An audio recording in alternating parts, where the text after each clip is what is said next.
Some morning drinking. Yeah, it's all right. Me and Ox are just delusional enough. We try to get up at 7 a.m. or whatever it wants to be here. So it's fine. It's all good. Yeah.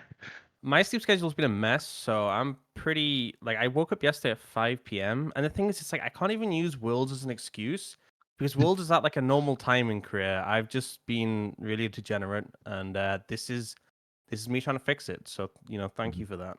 There we go. Try and get out of your gamer hours. Yeah. Yeah. I'll start off with my whip around though, because I didn't know that this existed. But since it's so early, I've got coffee, but in a bag. Oh. So I've got a hazelnut heck? Americano that comes in a bag, and they give you a cup of ice. So I'll be having a iced coffee from a bag to start off my morning today. So, Sounds awful, to be quite honest. I feel like if you want the we're experience, gonna find out. you should just straight bag it. I feel like that's True. If you True. really want to I'll definitely spill it all over myself like 10 seconds into the episode. You got to shotgun it, right? Put your key in the bottom and just like squirt it in. Holy shit! Actually, it reminds me of what the Capri Suns. It's literally in a Capri Sun bag. That's beautiful. Yeah. But yeah, it comes with a little bit of instructions in the back and everything. It's just like, yes, All right, read it off for us. drink it. It's very complicated. Yeah, it basically says that. Yeah. So I came in with high noon seltzer, which is perfect. I mean, it's 3 p.m., so it's not. It's high noon somewhere in the world. That's true. That's true. Vodka and real juice. So I got some pineapple in there. I love this one, so I'm taking it. So I'm just... I splashed it in my eye. We've already got an injury. We've already got a man down. Stop. I'm on the G&Ts today. I've got this Dingle gin, which Rob actually bought for my parents. But since then, my dad has stopped drinking, and my mum doesn't drink much gin, so they gave me it. So, cheers, Rob. Appreciate that, mate. No problem. Got some pawn shop gin. Okay. No, it's really nice. It's from Dingle, which is a lovely little place in Ireland somewhere. I actually have no idea where it is. You can go and swim with Fungi the dolphin there. Oh, there you go. Yeah, it's a great little spot. Fungi. Is Fungi, it like Fungi the dolphin mushroom? Because that's not the it's greatest FUNGI. So basically, yes. But it also this dolphin has been the same dolphin for like 30 to 40 years. So I don't think much of it is particularly valid or truthful. All right, well, it's just dolphin things. It's classic Dingle. Oh, what are you on this morning, Aux? I saw your giant water bucket earlier. Yeah, I have this huge water bottle. That's all I'm going for today. Stay hydrated. Water check. If you're watching, stay hydrated. Drink some water. That's my advice. Hydro hose. That's an advice from a coward. Where's your real drink, man? Hey. I got messaged by Munch like 7 hours ago. Like, hey, are you free? You want to be at Bevvies and the boys? And I'm like, 8 a.m. I'm like, I'm not gonna say no, but it's like I don't even have any alcohol in the flat. I just have my water, so That's fair. I wasn't prepared. I should have been ready. I should have had like a break glass for emergencies, bit of alcohol in case I got asked to come on. Right, True. That's what I expect of anyone vaguely tangentially related to League of Legends at all times, that they should be ready for this show to randomly start again and for them to be invited. It's my bad. I love Dagda's question before the show even started. It's like, oh, is it happening an hour from now or 23 hours from now? The thing was, me and Munch decided Tuesday. Yeah, we decided Tuesday. And I was like, oh yeah, that's fine. And then I woke up to the tweet being like, oh yeah, it's at 11 p.m. And I was like, wait, is it 11 p.m. Tuesday for him? Therefore Wednesday morning for me? I was like, I got completely bounced by the time zones. I had no clue what was happening. Well, what happened with me is Munch messaged me and said, okay, it's at midnight UK or 8 a.m. Korea. And I'm like, okay. And then I'm set my alarm and I'm like, that's not the same time. I'm like, which is it? Munch and he did inform me that we're going with, it was actually going to be 11 p.m. UK, which would have been good because I was ready to set my alarm an hour later and I just wouldn't have been up. So, it would have been doomed. It would have been doomed. The problem is the UK changed its fucking time zone on me, didn't it? So what can you do? Ooh, that's true. Korea. This one actually always needs some crept daylight up on me. savings. Daylight savings definitely crept up on me, but I feel like it always creeps up on me.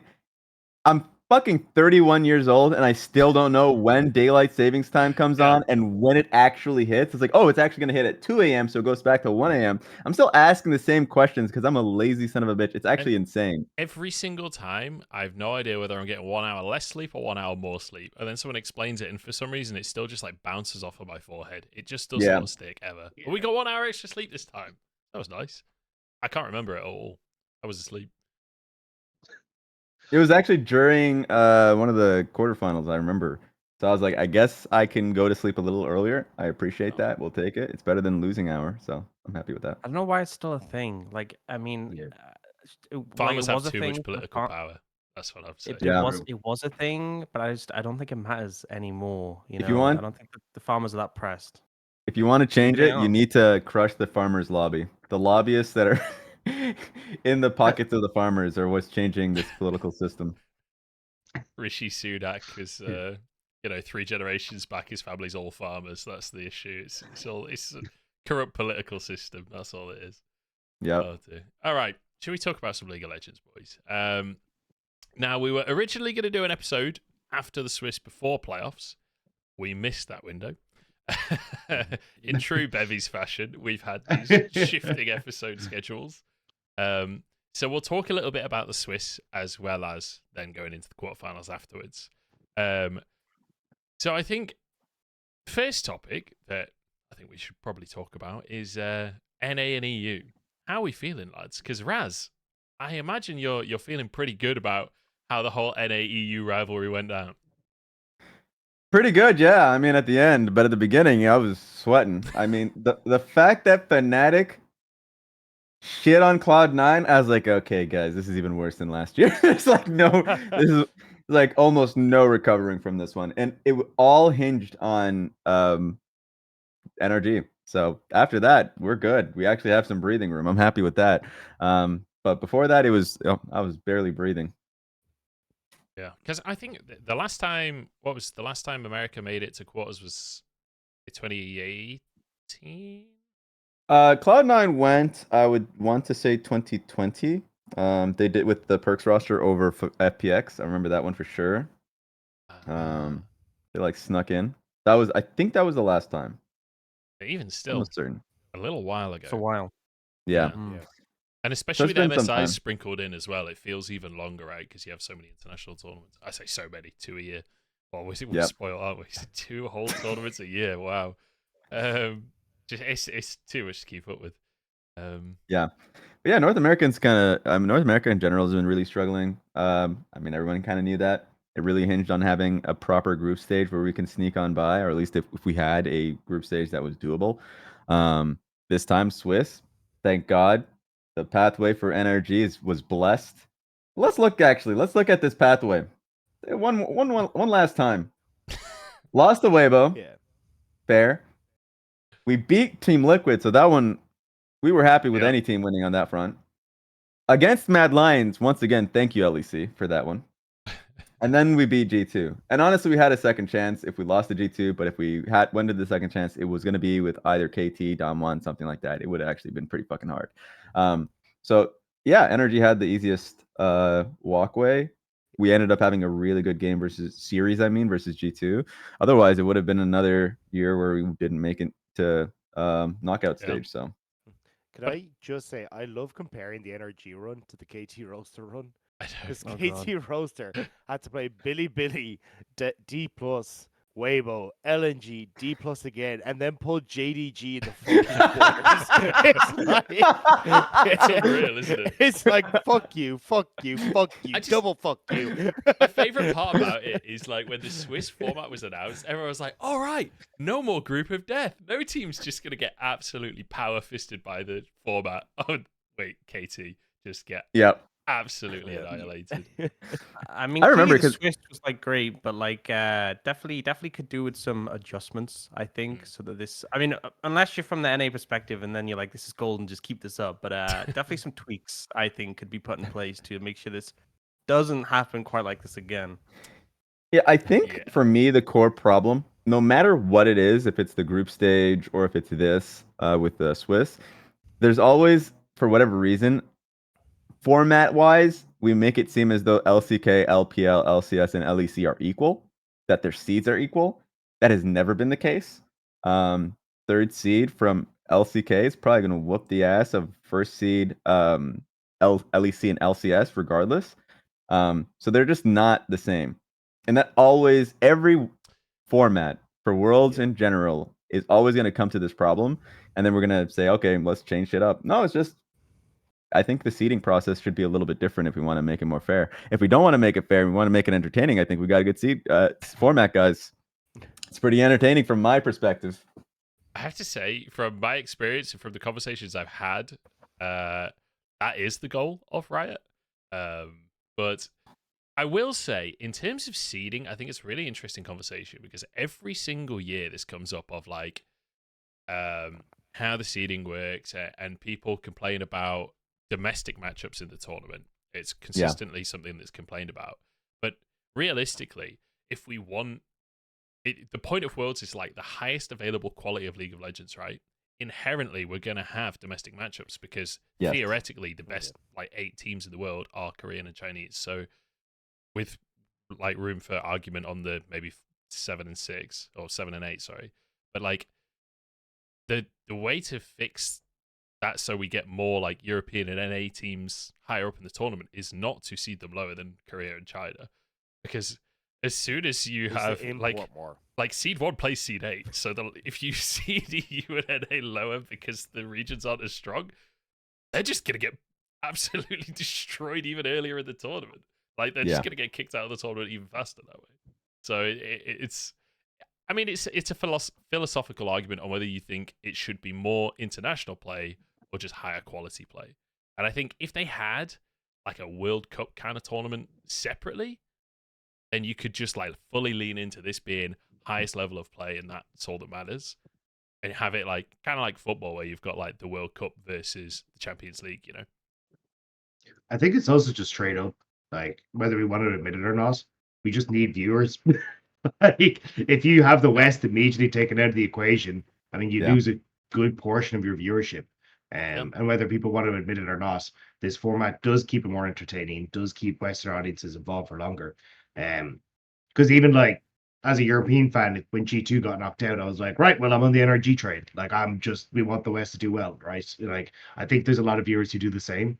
And although it is not the quote unquote like best format for the competitive side of things, it does mean you just keep eyeballs on the show for longer. I think And for me, something that was a bit go on. sorry, something that was frustrating was when we had the group system. Like there was such a focus on making sure groups were like distributed evenly with regions, and then we ended up having that sort of backfire a bit when we got to the knockout stage because we had so many. That was like the worst thing when we had so many years where like the knockouts was like what, like for example in when we had EDG in 2021 against RNG, the only the Chinese team, and it went to 3-2, and then you never got to see RNG play against all the other Korean teams, which was really frustrating. I feel like as long as we get like a good distribution of knockouts, which realistically the West doesn't make knockouts very often, I'm not like as bothered with how the seeding in the Swiss has gone, because I feel like the Swiss has been a great success. We've seen a lot of regions play against each other, but I just think that like the main thing for me that frustrates me the most is when we get a knockout where it's like, oh well, we don't get to see these regions play against each other. And the thing is, we still had like a chance for that to kind of happen. And obviously the way it's worked out, we've gotten a lot of interregional matchups, but I think the fact we only get 2 internationals a year. Before we could be so starved, and like I think one thing as well was like with EU against NA, I don't know the exact date when it was, but like someone was saying it had been so long since we got a best of 5 between these two regions, like so many years, it just didn't actually happen, which is why the last chance qualifier was cool. But it's just that's what we want to see at Worlds, right? You want to see like when people are talking all year, like, oh, LNG looks so good right now. We want to see them go up against like a Korean team and see how they match up to them. Yeah. It's kind of funny, really, isn't it? Because, like, back in the day, I was a huge critic of Rift Rivals. Like, I did not subscribe to the idea of Rift Rivals, and part of that was like the formats that they played in Rift Rivals, where it was like best of 5 multiple teams and all this kind of stuff.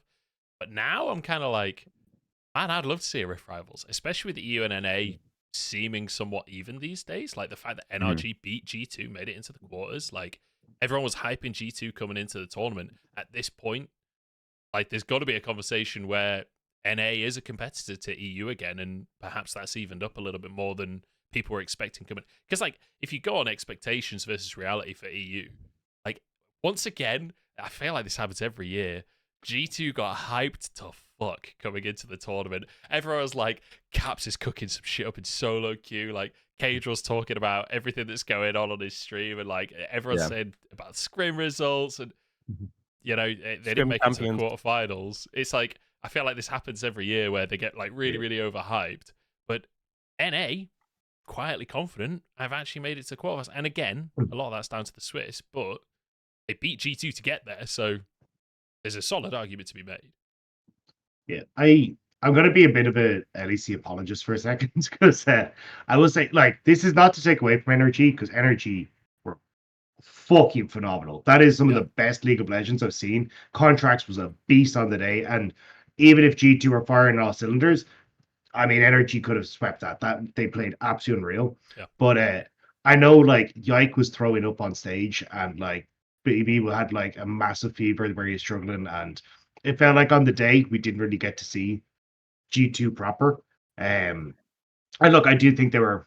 Look, if you want to go, they were overhyped. That's cool, but I definitely think it's just a bit unfortunate that I don't think we got to see the best of G2, because it's honestly it's in the same way with like the LNG T1 series. I felt like T1 still played phenomenally, but I felt cheated in that series because I didn't get to see LNG play, right? Like that was the matchup that I was looking forward to the most, because I thought that was going to be a fucking banger.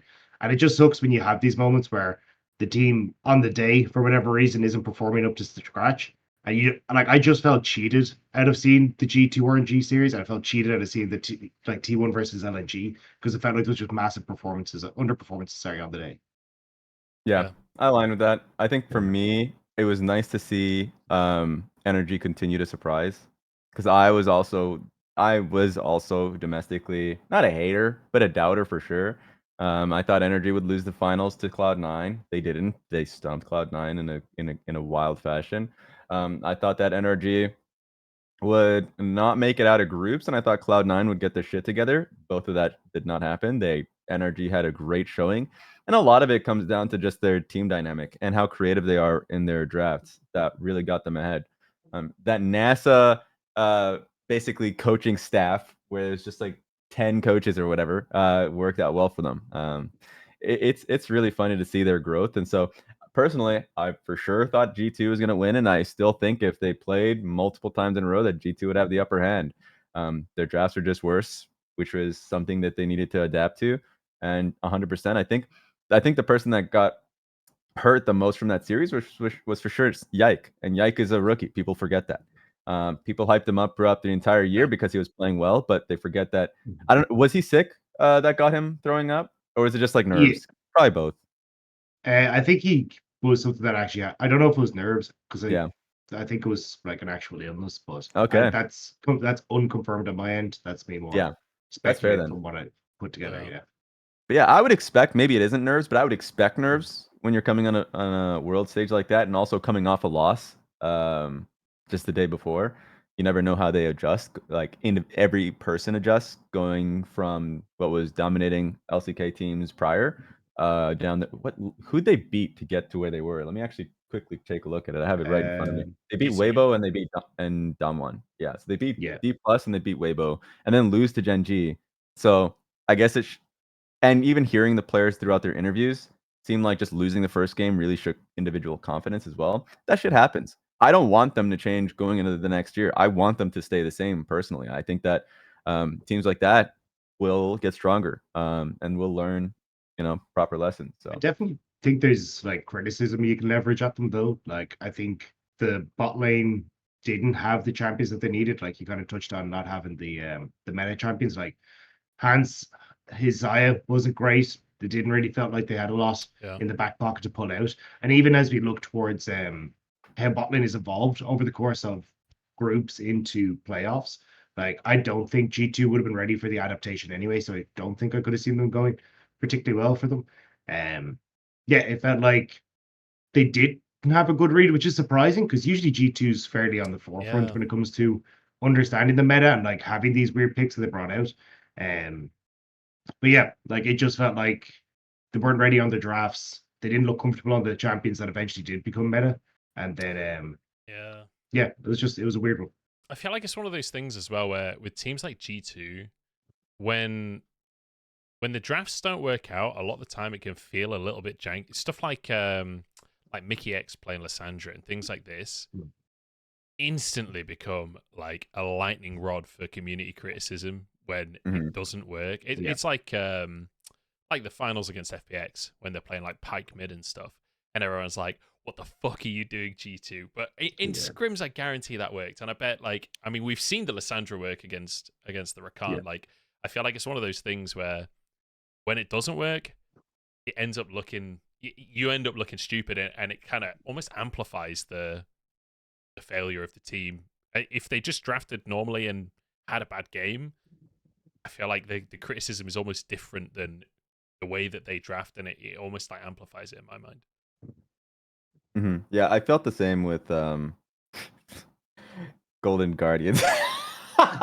It's the same thing. It's the same thing where it's like, how much do you criticize the draft over just the general play? Like the play was just poor. They laned poorly. Their team fights were worse than usual. Like that stuff, a lot of the times, the fans don't see that. And sometimes, a lot of the times, we don't see the intricacies of certain matchups or like a player just not performing well in a team fight. So the easiest thing to latch onto is like, you didn't play what is meta right now. So therefore, you are stupid. And I'm going to let you know on every platform. Yeah, but that's the thing, right? Like, I think I personally don't blame the Lissandra in that one. We saw it being played in the LEC as well. And like, if you look back on, I mean, the Zyra Misfortune meta, right? Like, if that Misfortune hadn't popped off, we would have been like, what in the fuck was this guy thinking? Like, in what world would you play MF support? But the fact he then actually smurfed on it, Gorilla looked great. We're like, this is the greatest counter pick ever. And it's like the one that we all refer to, right? So I think it's more, I'd rather see players putting themselves out there and trying to take a risk on a pick and actually seeing if it works out rather than, hey, look, like, especially in a best of one, it's like, look, are you ever going to win? Let's be real. If you give Gen G the draft that they want, you're not going to get through that, right? But the fact that you don't have to ban a Rakan against the Light is a big win because that guy's insane on us. And then if it works out, all right, fantastic. Then you're in a good spot. Yeah. I think honestly, draft anonymization of things are like so easy to latch on because you don't even need to watch the game. Someone could just post a screenshot on Twitter and you'd be like, this was bad. That's why they lost. You know, this is how I'm going to view the situation. And I've seen like, it sounds like such a like rough take to me. Like, oh, you know, there's people who just don't watch the game and comment on it. But I've literally seen this in action. I remember like, it was like last year or something. There was like an LCK game where someone like posted the post-match thread and they're like, oh man, you know, this bot lane played so bad. They're just not good. And then someone was like, it wasn't really their fault. And they're like, oh no, it totally is. And it's like, you know, this support who you accused of being bad. I think it was D+. I think it was like the Kellen Bible situation. It's like, he didn't even play. You know, like he clearly didn't watch the game. You're just here like spreading misinformation. And I feel like, you know, there is times that people won't like fully watch, but it's like, it's so easy just to look at like a draft and say, oh, I don't like this. Or look at like itemization, which is why it's latched on a lot because people are like, you know, it should be better because it's easier to spot issues, it's easier to fix, but also like there's a lot of games where I feel like a team has had objectively like a much better draft, and then it has gotten to a point where it's like it just doesn't make it's not the difference maker. It's not the reason they lost, right? You know, they had a better draft, it's just they misexecuted, and there's so many more factors that go into a game. So I just think it's, as Raz said, something that's so easy to latch onto, and then just like, you know, you post your screenshot on social media, you're like, what are they doing, man? This is why they lost. They picked Lissandra. They're so dumb. I wouldn't pick Lissandra. I'm smart. Listen to me. You're just like, oh, come on, bro. Yeah, I love the tweets that are like, oh my God, I can't believe they built Crown of the Shattered Queen here. And then and that's why they lost the game. It's like, nothing to do with the fact that he was like 23 minutes in the enemy jungle by himself, dicking about taking wolves, and then gets caught and they get Baron. That's not the problem. It was the crown. It was definitely Crown of the Shadow Queen. You know what's so You'd have to funny? show a 20-minute video for that, though, you know? So Yeah. it's not as It's this group of people. This is when you know it's the saltiest LPL fucking casters of all time that's doing this shit. Because this is every LPL like Reddit thread or fucking tweet, like when, especially before an international. Because we know who watches. We see Twitch chat, generally speaking, is about like 200 people on the worst days. On the worst days, about like, okay, it's a handful of people. And then you'll just see people come out with the wildest fucking takes like you didn't watch.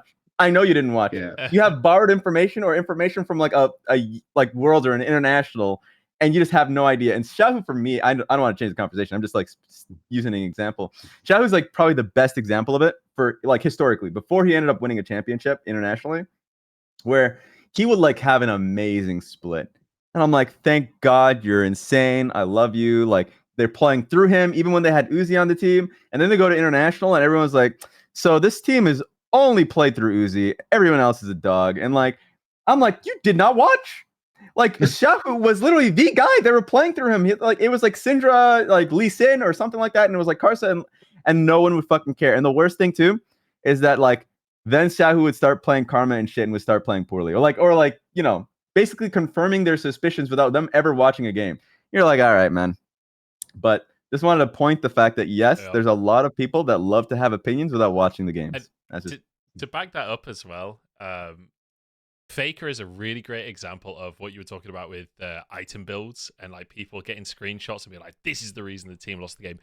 Faker built fucking Crown into Banshees against LNG. Absolutely with Lucidity 3-0 and 8. Lucidity boots as well. Don't forget that. Like the literal like vegan Orianna build, right? That if they lose that game, I guarantee everyone on Twitter is like, this Orianna build is complete gash. Like fire the man immediately. Blah blah blah. Yeah. But they won, and he played well. Like I mean, Faker played absolutely insane in that series. Like I don't think anyone's criticizing that. But like, if anyone else builds that build and doesn't play like a fucking god, it's the build's fault that they fucking lost. It worked. The build fucking worked. Yeah, I think it's just easy for people that don't really understand the game to have like a flow chart, and it's essentially like, is this item good in? I know 3 situations where this item is good. It doesn't hit those 3. Therefore, he's an idiot and he's ruined the entire game. And now I don't have to worry about the rest of the game because I have my flow chart that works. And I think it's kind of because like the best example I had of this, I don't know if I told the story about Bevvies with the boys before, but my brother used to play like semi-competitively, kind of like for League of Legends. And my mom would watch all the games and she'd like watch my Wee cast as well. So this was when Caitlin. Yeah, she like messaged me still being like LPL's through, yippee, like she's so happy playing at Worlds. And she's like, but this was back when Caitlin and Morgana were meta. So my mom was like watching my brother's game. My brother, it's like 23, 24 minutes into the game. My brother's team is like 5-6k gold up. They're like absolutely smurfing, but they're playing against Caitlin and Morgana. So it hits the 24, 20 whatever mark, and Caitlin and Morgana finally get the bot lane tower. And the casters go, and yet Caitlyn gets the bot lane tower. But the only piece of information that my mom had was Caitlyn Morgana take bot lane tower equals bad, because she didn't get the concept of like rotating and trying to snowball off it. She just knew bot lane tower is bad. So the second the casters like, yeah, Caitlyn gets bot lane tower, mom's like, fuck, he's lost the game. And that's the same energy that I get off a lot of these things, which is just like your flow chart doesn't quite fit this situation, but you have your flow chart, so you're sticking to the flow chart. Well, I can and honestly, I think like discussion about itemization and like drafts and stuff is good. Like I think there's obviously like criticisms you can put down there, but I just wish that like people, like when a game was finished, it wasn't like the primary discussion like 90% of the time. Like I feel like there's so much more that could be said about like what happened in the game, and I feel like because it's so easy to latch onto, it's kind of just gone in that direction. Like it'd be much more interesting if people were talking more. I mean, people do to an extent. Like I'm not gonna say people don't at all, but I just feel like that. Like to me, that's the most interesting thing that comes to the game. It's like, oh, like look at how this team fight was played and stuff like that, rather than just like, hey, look at these items. Yeah, and also I think the thing that suffers is a player that's actually playing well and being able to praise them. At that time, sometimes it lags really far behind or just doesn't happen at all. I think for me right now, I mean, Scout's getting a lot of praise. Right now not after the okay, not Praise? after the He was. not after He the quarterfinals. fucking was. He was getting praise. he was getting praise. Okay. I'll take a step back. It was happening, but it felt like it took more than like it took a lot of time for that to happen, because people were too focused on builds. They were too focused on like just draft and not really praising the fact that the guy was playing fucking well for a long period of time. Yeah. So I do think just praising a player who's doing really well takes a back seat when it should be the forefront. When a team is doing well, when they make the right decision, when they're team fighting well, or when they make the right call and when to not fucking team fight for Herald and like play intelligently around their comp. Oh my god, we should praise that, but no one will because they can't identify that as players. And I think if the broadcast is not able to do that or like really hammer it in, then it just never gets touched at all. So we're getting better at it though, I think. Yeah. I think the best example of it like happening well is I can't remember if it was last year or the year before where Azael was doing his fucking EDG line tech thing. And like it came up so many times that it became a meme of itself, but like he was actually talking about the formation of a team in a team fight, the way that they approach team fights. Like it didn't matter which composition they were using, like their approach to team, well, within reason, their approach to team fights was still fundamentally about the approach as opposed to the champions they were playing. Like that kind of stuff's really great, but the problem is it's really fucking hard to make content about that kind of thing. Most of the top like analysts in the scene and stuff aren't exactly great editors, or if they do have a good editor, they need to sit with them to make that content because the editor's not an analyst, right? It's one of these things where unless you're in a studio, like Azael, in that example, Azael had a broadcast studio that could make the graphics and help him explain what he wants to explain and run the B-roll and whatever else. For content creation in League of Legends, like what content creation is there outside of just stream highlights these days? There's basically nothing. Like it is a barren wasteland for analytical content that's not stream highlights these days. So you're not going to get that kind of in-depth analysis, which I think is a real fucking shame because I love that kind of content. It just doesn't bang. That's the problem. There are times where I feel really happy about a segment that I have done or a segment that was actually pushed from somebody else, and I'm like, but I know it. That person's not gonna send that tweet or something. I'm gonna send the tweet myself, or I'm gonna put it on Instagram or something like that, or put it on YouTube. It fucking is dead in the water. It usually doesn't get that much traction. People will speak very highly of it. So in terms of sentiment, it's great. But what goes far are memes, draft, shaming items. Like that is super easy to relate to as like any player on any spectrum. In fact, the funniest thing I remember from LPL days was that they really valued predictions. Our managers, like they fucking loved predictions, and the reason for it was A, everyone can join in on the fun of predictions, and B, the betters just eat that shit up. So it will always have an audience. So the simpler it is, and also the Azael point, he simplified it really well. Yeah. So anybody can consume it. I think that's where the struggle comes into, is being able to simplify it for people who will be able to echo what you're saying. Yeah, definitely. Shall we talk about some quarterfinals? Because Let's do it. I don't know if you guys know, we had some quarterfinals, and some of them were doozies. That's for sure. I missed them. I didn't get to see them. No, yeah. That's No. maybe for the best. Depends which teams you're supporting, to be honest. Should we work backwards, since the T1 series I think will probably be most fresh in people's minds. It just made me sad. What the fuck happened, man? Like, can I just say, before we get into it, like, I genuinely think this is one of Scout's very best years in his entire fucking career. Like, from spring all the way to the end of summer, Scout was playing unbelievably. Where the fuck was he in this series? And I know that Tarzan was sort of actively sprinting his lane, and I know that makes the game harder, but he was already like pretty far behind before Tarzan even got involved. Like Scout had a terrible series, and I'm not just trying to bag on the guy, but I'm also just like, what changed? What was different to every other game that he's played this year? Maybe he got the G2 fever. Faker. Yeah.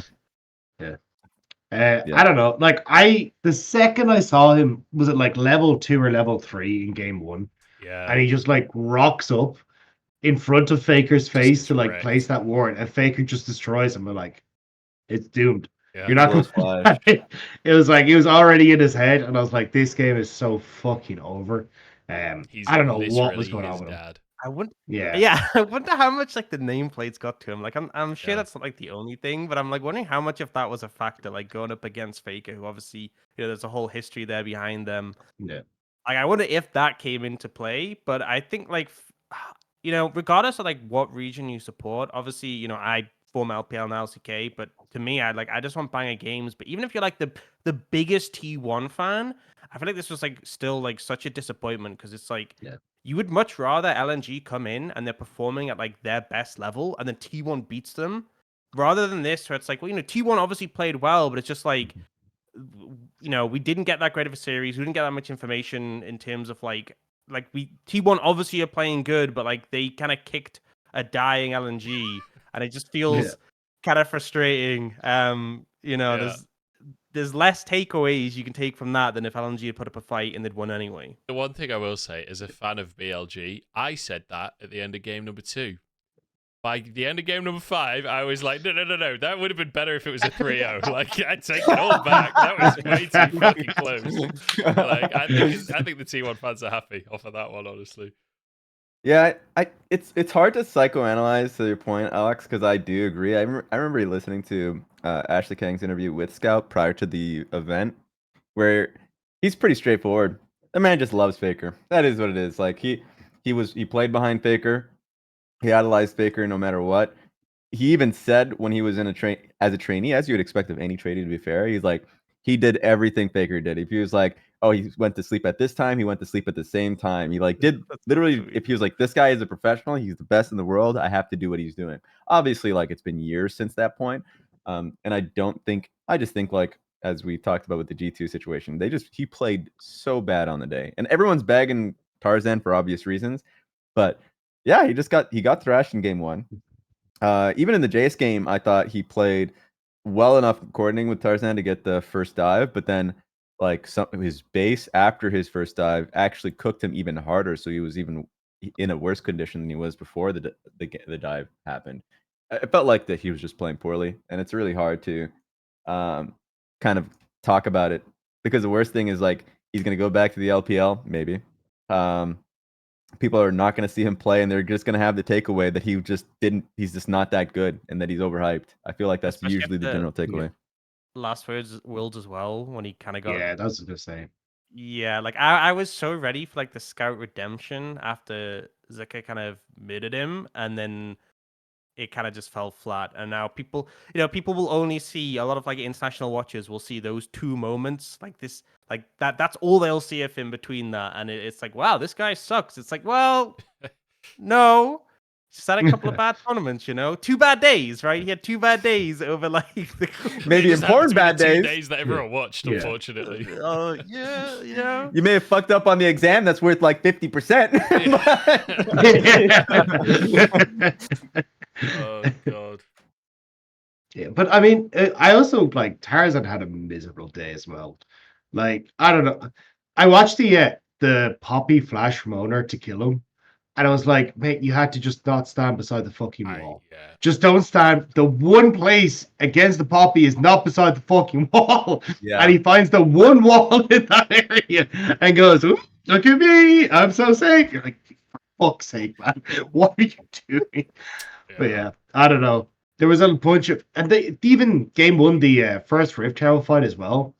It was like Scout goes in and he's like, "Oh, we're gonna win this. We have Ninja Tabby's top. We have a hope and a dream in mid lane." And I don't know.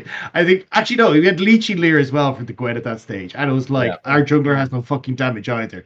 And then he goes in and just like hits the. I don't know. It was.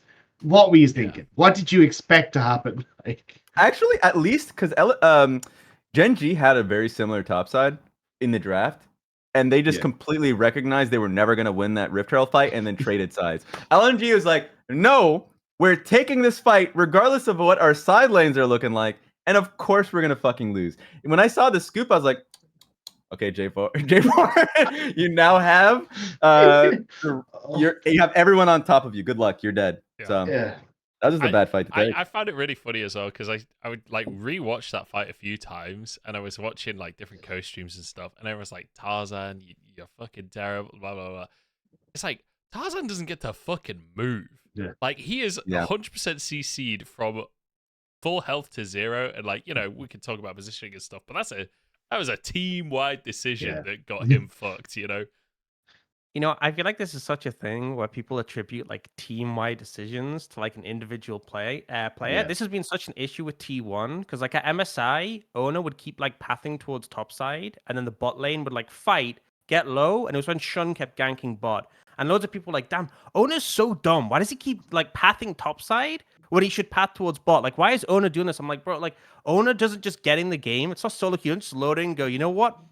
I'm going top. Like, this is like a game plan they have from when they finish draft. They're like, okay, this is where you're going to go towards. Like, if the decision's wrong, that's down to the whole team. You can't just blame the jungler for that. It's not like, Tarzan's like, he might be the person calling for it, but you can't, like, from an outside perspective, definitely say that, like, Tarzan was the one who said, let's go for this fight. Like, for all we know, it could have been, like, Scout who said, yo, we could totally do, I'm going to get a big shuffle. It's going to work. Like, I feel like that happens so often where people just see, like, the person on the screen and like, that's who I'm going to blame. That's who's responsible. Also, whoever's like on the adjacent lanes of Herald, they can call that fucking play off. We just saw that early game from Scout. He can say, guys, I'm not looking too good. Like, I'm pretty far behind. Like, I don't think we win this fight. Especially, I think T1 had Senna ulti too, like as if they even needed it. Yeah. Oh my guys, someone could call the play off. Yeah. I think that's how you get back into the game, You go for the play when you're behind. Yeah. That was like the nail in the coffin, though, wasn't it? That it was like, well, this is completely fucked. Tarzan's dead. It's like, we fight to the fucking death, boys. Like, we're in the arena. We're here to fucking play. Like, T1 walked away with like 3 full health bars at the end of the play. Like, but that was the thing. The fight was already lost, and then the Senate ult came in. It was just like getting salt in the wound. It was unnecessary Senate ult. It was like, oh shit, wait, I want some assists. Yeah, it's like, give me that fucking goal. You see that? Your goal? I goal. Oh, it was insane. God. Okay, the whole series just made me so sad. It was so sad. The one thing I will say, because I know that, we're in a room full of LPL apologists here. T1 played fucking amazing. And, this is going to ruin a lot of Twitter narratives of Munchables hates T1. Like, this team is playing fucking great. And I like the proactivity. Like, I feel like they are being aggressive. I feel like they are not just like aggressive for the sake of aggressive, but like they know where they have advantages and they're pushing those advantages in a way that I don't feel like we've seen from many LCK teams in quite a long time, honestly. And they don't necessarily just always throw it away at Baron this time as well. Like, T1 actually legit look really fucking good. I think as well, something that I heard on the rumor tree before going into, I think it was like at some point in Swiss, was people saying that behind the scenes, they'd been working really hard on like their draft priorities, which I think we've kind of seen be evident come out here. But it's something that like this roster's been played with for a while, because I think a lot of criticisms, and as much as we said, like, people tunnel on draft, there's a lot of criticisms on like final games where like, up against Bin at MSI when they gave him like last MSI, not the most recent one, where they gave him like the Gwen, like all 3 games. And then there was like Gragas against Doran in the finals. There was Aatrox against Kingin. There was when they brought out like the Jin Yumi at MSI, and even recently, like the most recent summer finals against Gen G, they picked Lucian Nami, which, I mean, I don't know how desperate you have to be to pick that when it's been like nerfed 37 times, but I think it's like really cool to see that they're leaning into like carriers picks that worked in spring. They're like, hey, we've seen Weibo show that like, strong lane dominating picks still work.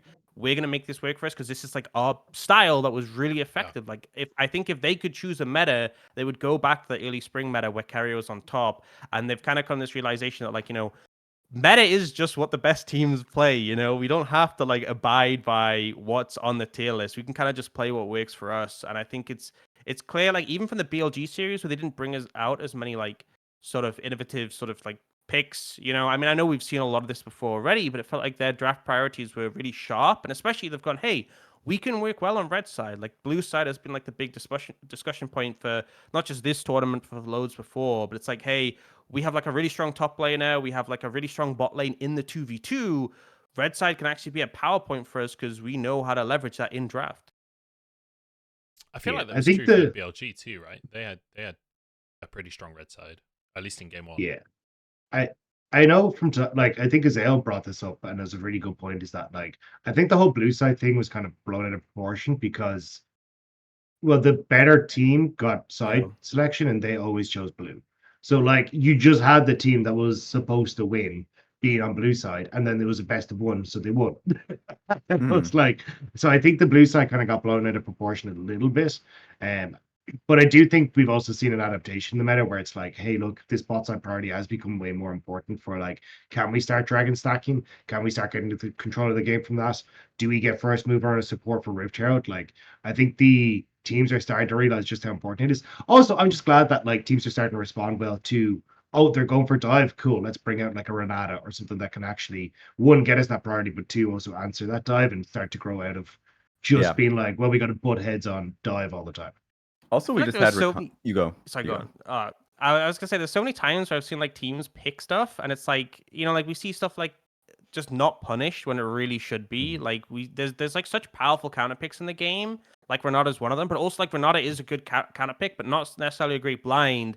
And we see teams like, oh, everyone's playing like dive comes, everyone's playing engage support. Let's pick Renata, and then teams like take that feather, like, you know what, Renata's great. Let's blind Renata, and then people will like pick engage into it, and I'm like, no, that's not. Yes.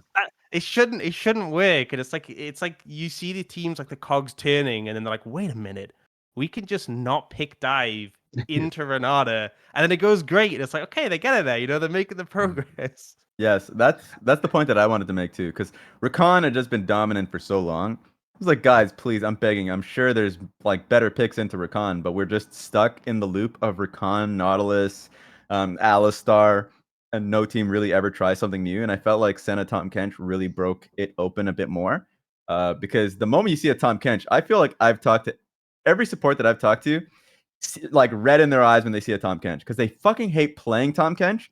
And there's about like a billion picks that they'd love to play into Tahm Kench. So you're right, Renata too. Like I felt like, especially with AD and support dropping to 4-5 more frequently, you can see the full comp. People were like, yeah, we can play Enchantress again. Like Lulu, we haven't seen Soraka yet, I'm sure, but like Lulu, Soraka, Emilio, like all of these Enchanters are super playable. And then when we're seeing Ashe in game one from Keria, this is the greatest strength that T1 has in the draft. Is that they can pick whatever they want and they can pivot away. They can 4-pick Senna and they can do whatever they want on 5-pick. If they see a Blitzcrank, great. We're going Neela. We're not going Tahm Kench and going into that trap. The one thing I will say, back to the point of G2 as well, the second it starts going badly for T1, I guarantee fucking everyone is like, Ashe support? What the fuck are you doing? Neela in the bottom lane? I don't think so, T1. Why didn't you just play Xayah Rakan? Like, the second it starts going wrong, I guarantee everyone and their fucking mums is flaming the shit out of these drafts. Like, they're great while they're ahead. The second it's not winning, it's complete shit. I think it's like incredible though to see. Look, I do agree that that's probably going to happen, but like straight up, the fact that you are willing and completely able to suddenly pull out these completely different bot lanes and still perform at a super high level is nuts. Like Kerry's played Renata, TK, Alistar, Bard, Senna, Ashe. Like every one of them plays a very different style, and you've got to play a very different style of game. But he would have looked absolutely fantastic playing each and every one of them. So, I think it is going to make it very, very tough when you're trying to go up against them, especially that bot lane, to be like, oh, we want to go for blue side. Because realistically, I think support counterpick against T1 becomes way more high priority than, oh yeah, we get like Orianna first pick or something like that, you know. I think it's really tough if you end up giving carry his opportunity to like play whatever the hell they want. Yeah.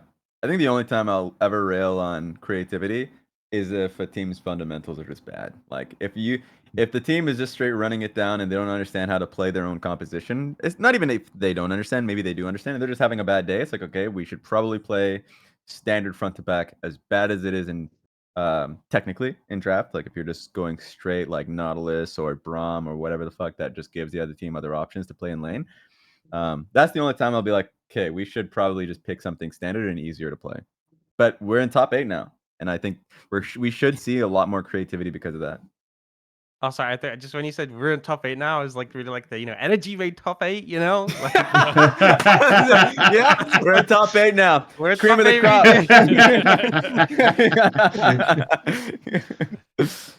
Oh god. Yeah, I think one thing for me really is that sometimes like teams do see what's being played by the teams in scrims or picked by other teams, and like they end up picking it themselves and then don't really nail the execution. Like I think Senatama's been kind of the big one where people like, they'll play Senatama, maybe they play it in scrims, they're like, oh, this is great. Like, we won lane, our center's super safe, this is fantastic, let's bring it out. And then like, we saw so many centers where like they end up like 4 levels behind or something on the enemy carry, and they don't transition it into like, okay, at some point you need to give this center XP and farm. And I think sometimes you see teams struggle in that regard where like, there's the concept of like a cool pick and they know it's good here, but then like the execution just isn't quite there. And I think another one was like the Ziggs from D+, which I was really frustrated at, because like my view of Ziggs is that if you're playing this champion who's like basically the best tower kill in the whole game, you should probably let him hit towers just a little bit, when the plates are up. And like seeing this game where like Ziggs never gonna touch tower, they went for early dragon, they didn't go for herald, and then like they had this weird roam at like 10 minutes where Kellen went topside and then Xayah got 3 plates, and like the whole game Xayah's like an item up, and I'm like, what do you expect, right? And I feel like there's these moments where teams have clearly like, and even like Deft is being a good Ziggs player, but it's like the pick makes sense, but like the way to run it hasn't really clicked for the team. And like you're wondering, have they like seen this in scrims or in solo queue and thought, oh, we can play that, this makes sense here, and then they just like kind of don't put the pieces all together, and it doesn't kind of work out. I have to hard disagree with Def being a good Ziggs player, because I watched that game and I can count on one hand the amount of Qs that man hit in team fights. Usually, holy fuck me, that was insane. I like, especially I think it was like second dragon or third dragon, whatever it was. They had that, second dragon, and it was like, if everyone on the opposite team gets out with like a sliver of HP, and I've watched Def go, and there goes a bomb, and it's like off into the fucking ether, misses somebody. Basically what Raz do is like, I got it. It's like 3-point goes over the back of the net. It's like none of these were anywhere fucking near where they needed to be. And I was just like, if he hit one, even if he just thrown in a fucking satchel charge in an arcane commas, he would have killed someone, and that would have done the job. And it was so bad. I couldn't believe it. And then, as you say, like the setup was terrible, but like he just needs to do something in a team fight. Like anything. That's a valid point. Even if he got all those plates, even if he's fed, like you have to hit abilities to do that. Hey, you can't miss your passive. We'll give him that. If he was fed, the passive would have done the work, Lich Bane, yeah.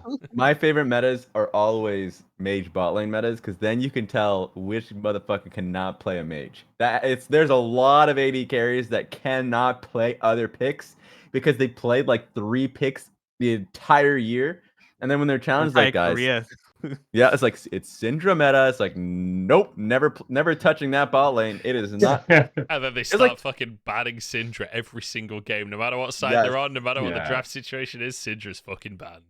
Yes, it's actually hilarious. This was 2020, because I think that was around the time where 2019 was when Perks was playing a lot of mages bot lane. But then we go into the next year, it's like, guys, Syndra is a great flex. And yeah, you can tell there's a lot of teams that can't play it. I remember my team, I was in academy at the time, but we really tried to run Syndra first pick, and it was so OP. And you realize our mid laner is amazing at Syndra, our bot laner is not. It just happens. So I still enjoy it. I feel like AD carries are the worst for this as well, because like you stick like Tristana mid, and like mid laners will just be like, yeah, no problem, like I can pick that up, right? Even put stuff like Lucian top, and you know some aren't as good, but like a lot of top laners make that work. But like AD carries, it's like okay, I have like a very specific window in terms of what the champion has to be in which I can play it. And if you're like slightly outside of it, a lot of them like, nah, can't do it. You know, it's like the smallest pool of champs as Look, well. There's so look, few look, AD look. carries. AD They're carries, just so similar. AD carries are like Liam Neeson in Taken. We've got a very specific tool set that is just perfect for auto attacking people. And as soon as it's like anything beyond that, we're not interested. Okay, like Yeah, like I thought you meant that you're going to keep using Liam Neeson regardless of what age or whatever the hell happens, and he is not fit for the role anymore. But you're still going to use that champion anyway. that's quite good dude you're talking about. Okay, that's motherfucking Zeus you're talking about. Okay. Put some respect on the name. There are some typecast actors out there that it's like Yeah. Will Smith, Denzel, guys. Like it's just I don't know the character's name. I just know it's Will Smith. Do you know It's there the was same like a thing. thing with The Rock. The Rock, when there was like the 4 screenshots from different films, and they just looked the same. It's the same. No. The Rock has diversity. Motherfucking Scorpion King, right? Like if that's not like depth of ability, I don't know what is. Okay. Also, There it is. Maui, you know, he was great. True. Reasonable singer, apparently. Exactly. Oh, Great God. rapper too. That's diversity right there. Hey, don't shit talk the Rock's rapping. All right, he's got that down Maybe you pat. should stay humble on that one, you know. Hey, some AD carries can only play Aphelios. I just watched an entire LCS split where Prince was just an Aphelios, or sometimes he played Xayah, but other times I'd watch, it's like, is he surely is not picking Aphelios into heavy poke, and he is. Okay, well, that's just how it is, Yeah. guys. We Just have have to- Noah for that as well. Yeah, there it is. All right, let's move on to the next quarterfinal, I suppose. JDG KT.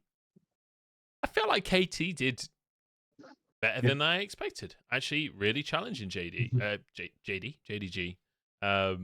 JDG, I would say leaving a little to be desired in the series, to be honest, like in terms of expectations versus reality. Mm. I'm just going to leave that totally open without really saying anything. And I'm going to let the clever people like explain my statement.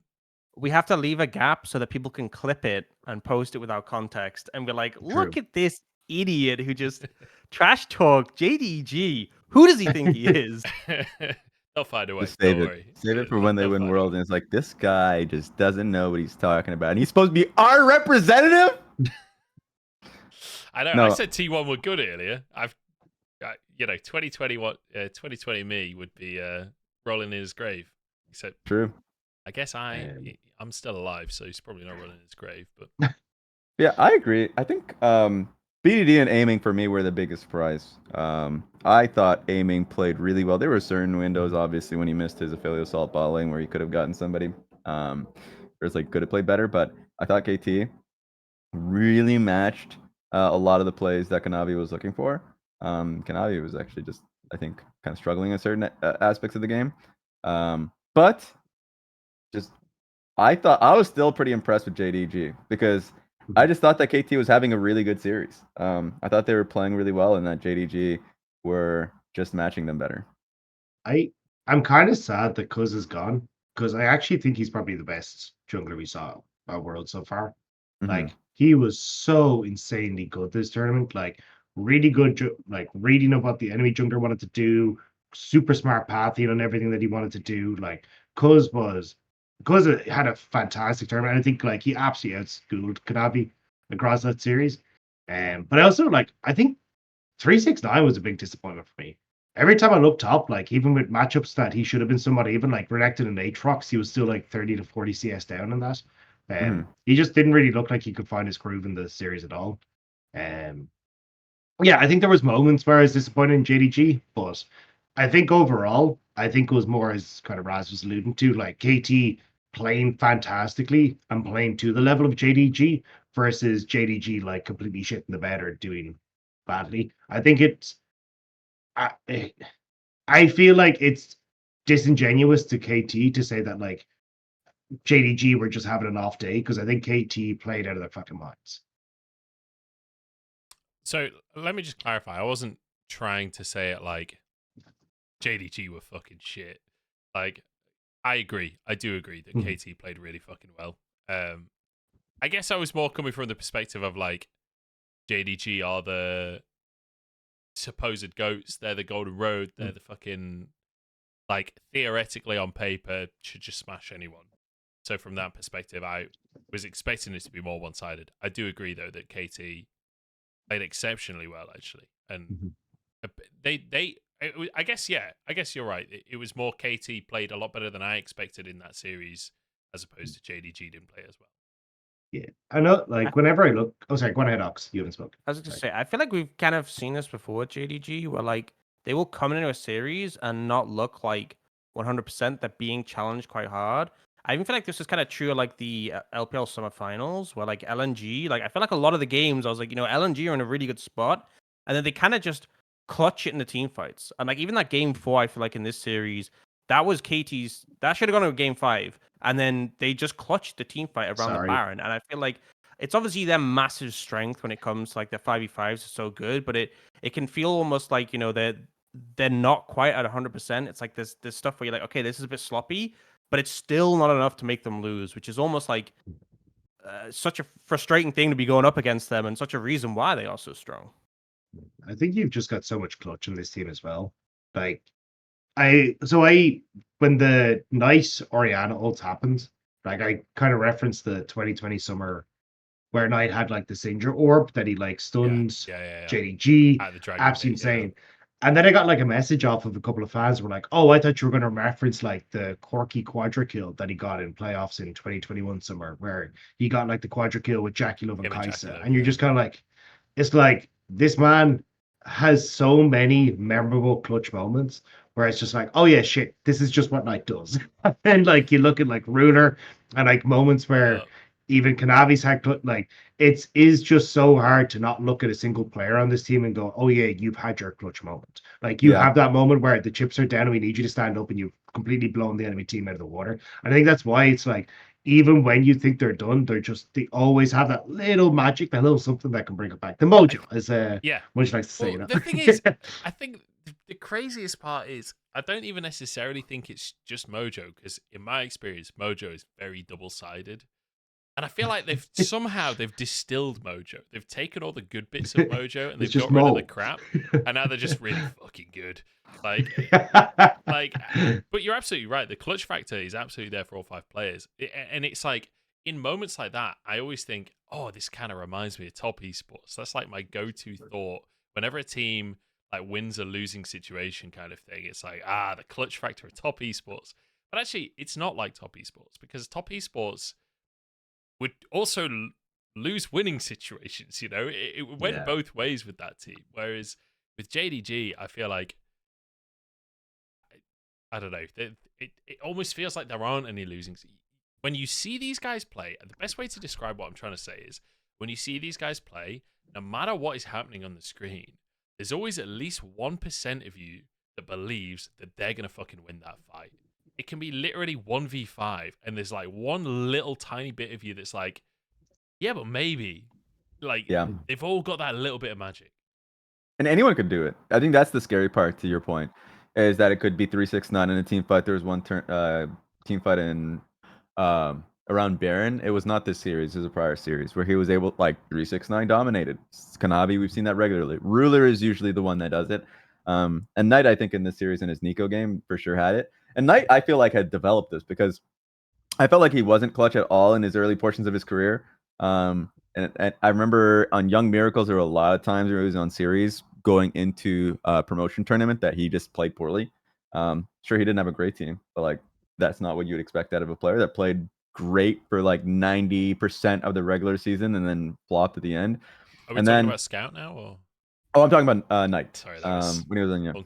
Oh shit! I didn't actually think that was a joke. Oh no! Leave that man alone. Sorry, go ahead. He's already dead. He's already dead. And it was the same thing actually when he was first coming on international events on Top Esports that people didn't really see the hype for Knight. And now we're finally getting to see that pretty consistently, and I love that. Because even in that Nico game, he was getting picked off at times, but he was the reason why they won those fights. He had like multiple 4-man Nico ultimates that I thought he had really good setups in. So that's the scary part about JDG, is that any member can really do it. They were challenged by KT, and I think it was mostly in the draft. Game 1, they had like a Zeri recon lane that, oh shit, like they weren't going to win fights. Like it felt really difficult for them to do it. And most of the time, at least for the year, they played around Ruler's lane and his conditions. And this was the one game where he was the weak part of the team. Like he was not going to be able to like really do anything in these fights. And I didn't think they adapted in that game at all or could. But then for the rest of the series, I thought it was really fun. I enjoyed this series probably the most. I'm trying to think this through. I think I enjoyed this series probably the most out of anyone. And it felt bad for KT. I think if they were in any other matchup, they could have gone to semifinals. T1 is the only one, but I don't think they would have been able to play T1 just because of the regional aspect. But yeah, that was the one. I felt like KT could have done it against Weibo, could have done it versus Genji, or BLG. I mean, like it was just rough for them. I think as well, like going on because it's not just any player can clutch, but also I think a reason this team's been so good at team fights is like, you can watch any member and in a fight and just see what they're doing. Like I think there was like that one game towards the end of that series where like there was a team fight where the engage came in and like Keen was kind of disconnected from the team. It didn't get there in time. It didn't seem coordinated. But like you can legit just like you could rewatch the same fight from all 5 perspectives off JDG. And like you can kind of be like, damn, like my focus, and often a lot of people that focus has been on Ruler. I've heard so many claims like, this guy's. Some people have even said like greatest player of all time, right? Or sorry, greatest player in the world right now. But like you look at what his team are doing, and it's like, 369 is I think particularly when we were at MSI, when it was like that like Sion top meta, I'd watch team fights and I'd just look at him on Sion. I'm like, no other top laner is doing this. No other top laner is like having so much presence, creating so much space, and it just feels like it's a big strength of like Kanavi as well, like as a jungler, like how much he contributes in team fights, and it's like the way they work as a unit is just like completely something else. And it's like you can. I think Ruler is obviously phenomenal in team fighting, like he's really good, but like I think there's a lot of really strong AD carries in team fights. But I think like the performance of some of the other members, where like you can have a jungler who's like good at having that early presence. Maybe he's decent in team fights on the right champs. But I think like Kanavi and 369, just what they bring to the table when it gets those 5v5s is so insane for their role. And I think the fact that you can just watch it over and be like, damn, like you can easily miss so much if you don't like rewatch these fights and look at what like every single member is doing. So. I mean, yeah, we're gonna obviously do a lot of dick riding with JDG, but they're pretty good. They're pretty good. Yeah. And it's actually funny because Chronicler was saying basically the same thing as Ox there, where he felt like Ruler was still the same Ruler that left the LCK. It's like he's still dying, overextending between tier 1 and tier 2 on the enemy side. He's still got like his Ruler moments and his Ruler spots, but it's just the fact that his team is so much fucking better at keeping him alive, where he just has an easier time. He hasn't actually gotten better. It's just a case of everyone is just like protect the president so much better on this team. That's the thing, right? It's not. I don't even think it's protect the president. I think it's fucking send it. Like Ruler's going between the 2 towers, but so is everyone else. So it's a good play, Like if the rest of the team is also fucking sending, then it's a great play. Like so long as we're all singing from the same hymn sheet, it's golden. We're going to be doing a lot of dick riding for the rest of the tournament. The fact that JDG and T1 is the semifinals is actually crazy. Yeah. It's sad a little bit because I know that just means these are, I think, the 2 best teams left in the tournament pretty easily. So I do agree, but there is a part of me that thinks we're going down this most cursed road. And I've been talking about this with the lads here, where JDG beats T1, Weibo beats BLG, and Weibo beats JDG in the finals. And we get the DRX. It's the DRX of 2023. I'm just going to say that. If that happens, it is lazy script writing. It's like, 2022 is a hit. They're not even hiding it at that point. Back with the LPL. Yeah. I mean, we're already set up, right? There is one representative from the LCK. Last year, the only representative was JDG. They lost in semifinals. The T1 lose in semifinals. We're just literally following it, except just the opposite region. Yeah. Oh, God. I like the idea of BLG finally going to finals versus JDG and beating them for like Yeah. at this. They got to do it at some point. Didn't happen in spring. Didn't happen in MSI. If it happens in Worlds, great. If it's just another instance of JDG smashing BLG in a final setting, then everyone hates it. Yeah. Everyone despises it. That would be so good though. Like you end the Golden Road run, you finally like get the one Yeah. up, and that's the one everyone cares about, right? Like everyone's shown like the record of like LPL teams against each other. Like, wow, look at this record of JDG against basically anyone. They've just kind of like slaughtered them, and then it's just like no, the one that everyone remembers when you think back to it. And this happens so often where like people think back to previous years, and after time it gets like a little bit blurry, and they're just like I remember people were talking about like greatest rosters of all time, or like teams who are close to Golden Road, and people be like, oh wait, 2014 wasn't Samsung White were really good? And it's like, no, they were getting dicked by Samsung Blue, like domestically. No one remembers. No one. Like, they won Worlds. Yeah, that's all you need, right? BLG come in 10 years time, we'll be like, damn, dude, BLG was so good. They were the best team, I guess, for the whole year. What can we say? Based on Samsung White as a case study, everyone will say as well like let's say that BLG go on and win. They'll say the whole tournament BLG were just fucking amazing. Like the entire tournament, they were the best team. Like they were just it's the peak of League of Legends, which I agree with completely as a totally unbiased spectator. But yeah, like, I mean, I'm one of the biggest Samsung White dick riders that there is. I still feel like that team was like one of the best ever. But I agree that everyone totally forgets the context of that win, and the fact that it was like the reversal of expectations. Yeah, actually, I remember 2017 Worlds where Samsung Galaxy wins the tournament 3-0. I think this was the Malzahar moment. Everyone's like, yeah, this team was so good all tournament long. And I was like, they literally lost to RNG in the semis? I'm not semis, but like in group stage. They were second in groups. Some teams learn throughout the tournament. They take losses and they grow and get stronger. That's why a lot of like Seed 1 teams generally are like, I think consistently don't win. It's like C2 teams, C3 teams in Worlds. I actually need to look at the stat for that one and how often it happens. But a lot of the times it's just a team that A, the meta can help them, and B, just the fact that they took lessons early on. Like DRX was probably a great example with their Juhan swapping. They're like, which jungler actually works for us? And then they were able to at least land it going into knockout stage.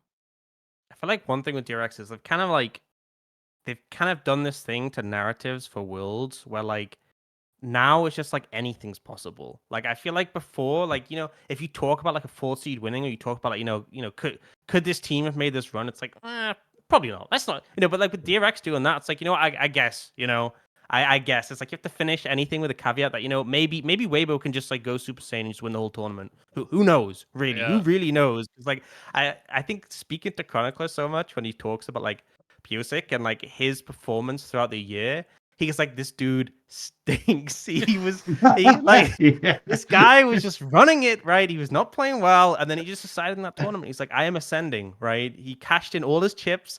At that point, was like, I am now going to be just the best jungler, and I'm going to win Worlds, get my skin. I love Kindred, it's great, and then I'll just go back to kind of chilling on Team Liquid. But it's just kind of crazy that like it was such a mad Worlds to have happened, and even like thinking back, it's still crazy how that run came together, because I feel like if you'd replayed the tournament, it would have gone completely different, but it all clicked, and I feel like that's like the magic you can have with Worlds.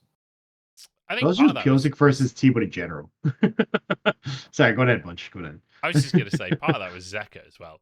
Like, if there's any individual player that really exemplifies that, like, I feel like Zeka and Biotic have this kind of the same story, right? Where Zeka, I mean, I remember him in the LPL being extremely mediocre, like extremely mediocre, and I remember him at the start of that tournament being pretty mediocre.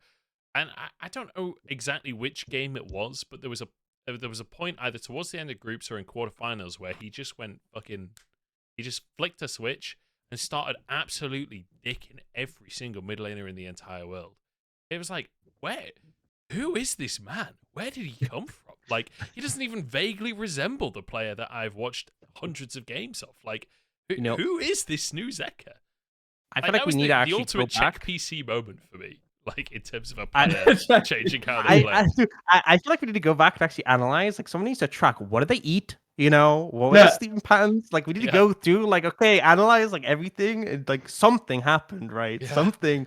You know, did they have a meeting? They walked into a building. They met with some like weird figure who said, "I can offer you, I can offer you the winning worlds." You know, and then they left, and the building's no longer there. It's like a decrepit building now. Like something happened, right? Something was up that just made that all come together.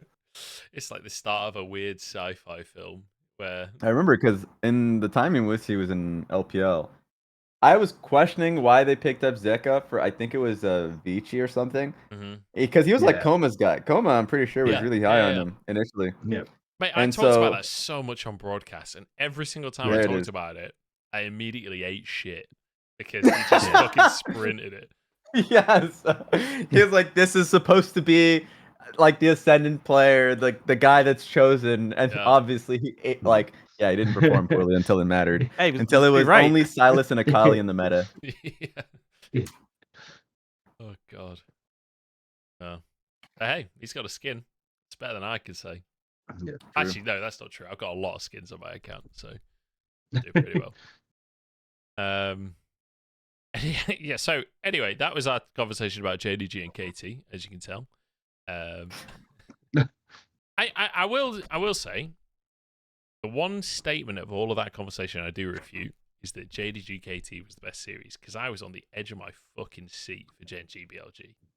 I was like sweating bullets towards the end of that series. I thought that was a fucking banger. And maybe that's just like how much I was invested in, Bin getting through. But like, I thought that series was fucking fantastic. I think JDG and KT were closer. I think that's why, where like the games that happened were closer. Because I think because 3-4 were 3-4 and 5 like happened, I think people forget just how big the stomp game 1 and 2 were. Yeah. Like you just watch game 1 and game 2, you're like, oh fuck, this is just over. Like there is nothing that's gonna happen here. And then 3-4 5 happens, you're like, oh shit, this is a banger. They're actually putting it back, and can they do it?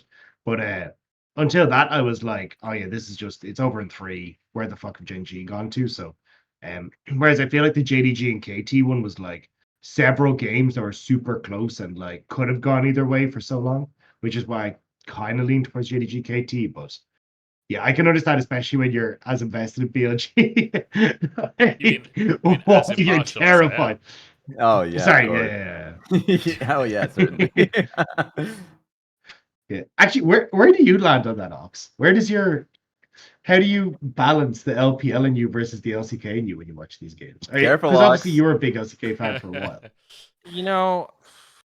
Like, I'm gonna be real. People are gonna be like, "Wow, what a lame take." But for me, I'm not that pressed on like which region actually like wins. For me, I'm always like hoping that like we get like a balance of regions up until the finals. Like for me, I think the tournament's less interesting when we know who has won. Like last time we knew LCK had won go to the finals. This time there was a good chance we were going to know that the LPL had won and go to the finals. Obviously T1 stepped up, so that's not the case. But like for me, I want teams to show up. I hate when teams underperform. I want banger performances. I think both regions have banger teams, and ideally I want it to like go down to the wire where like it's like game 5. Like for example 2021 when it's like game 5, we don't know which region is going to win. We have 2 banger rosters going together. That's all I'm for. Obviously, I've gone from the LPL to LCK. My allegiances are with nothing. So I'm just here for good league. I'm not too pressed. Although I will say there's definitely a feeling where like the region you cast, like you're currently casting, and like you've obviously covered this team, you've watched them all year, and then like when they bomb, you're like, man, like like I obviously, it's no secret I love top esports. And last year, seeing them bombing groups, I knew it could happen. Like I said, before the tournament, like top esports are a team where they could bomb in groups so they could win the whole thing. And neither situation I'd be like overly surprised. And then they bombed in groups, and I'm like, well, I got what I knew could potentially happen, and it sucked. But it's just it is what it is. But it's kind of the same like Gen G. Like you spend all year casting them, dick riding them, being like, damn, this team is so good. Like 3-0, they stomp T1 in the finals. They look so good. And then like even though they obviously pulled the series back, which I think like was great for them, like they really easily could have just got 3-0 there and mental boomed. But they did bring it back and put up a fight. But it's still frustrating, like those first 2 games. I'm like, you just like, where are they? Like, and it's frustrating as well because like especially players like Peanut and Chovy, who like Peanut in particular has had such a good year. Like the finals against T1 was such a jungle gap. It wasn't even funny. And like Peanut's definitely had like previous years, a previous split, like even spring split, right? He had some funky moments where you're like, what are you doing, Peanut? He didn't really have that for summer. He was just so on point for the whole of summer, and you get caught up in that hope that you're like, this is the year, this is a year where it's gonna be Peanut and Chovy showing up. We kind of see like this really good international performance, and then like you got 2 games in that series, and you're just like, why did I have faith? Why did I believe in Gen G? And then this happens again, and they did get close to bringing it back, but it's still just like a frustrating one when as the region you've covered for like the whole year, and then this kind of happens. Yeah. I think that one of the weird things to think about in that series is like you say, game number 1 and 2, as far as I'm concerned, Gen G sort of didn't show up at all. Like they were sort of freebies almost for BLG. Like BLG played very well, don't get me wrong, I'm not trying to take it away from, like I of all people, I'm not going to take that away from BLG, but like imagine if Gen G is performing how they did in game number 3 and 4 from game number 1. I don't think BLG wins that series. Like BLG were like fighting tooth and nail to finish that series out. Like if Gen G just shows up earlier in the series, I think Gen G probably makes it through, and I think we probably at that point are 2-2 LCK LPL. Like I think BLG were a lot closer to doom in that series than the results really give any credence to. And you see a lot of those moments within the series. There was the Rel, like Peanut's Rel ulti without flashing first, like without basically fucking up the combo, so trying to get into a fight. It's spaghetti. There was the random mishap that happened from both teams, to be fair.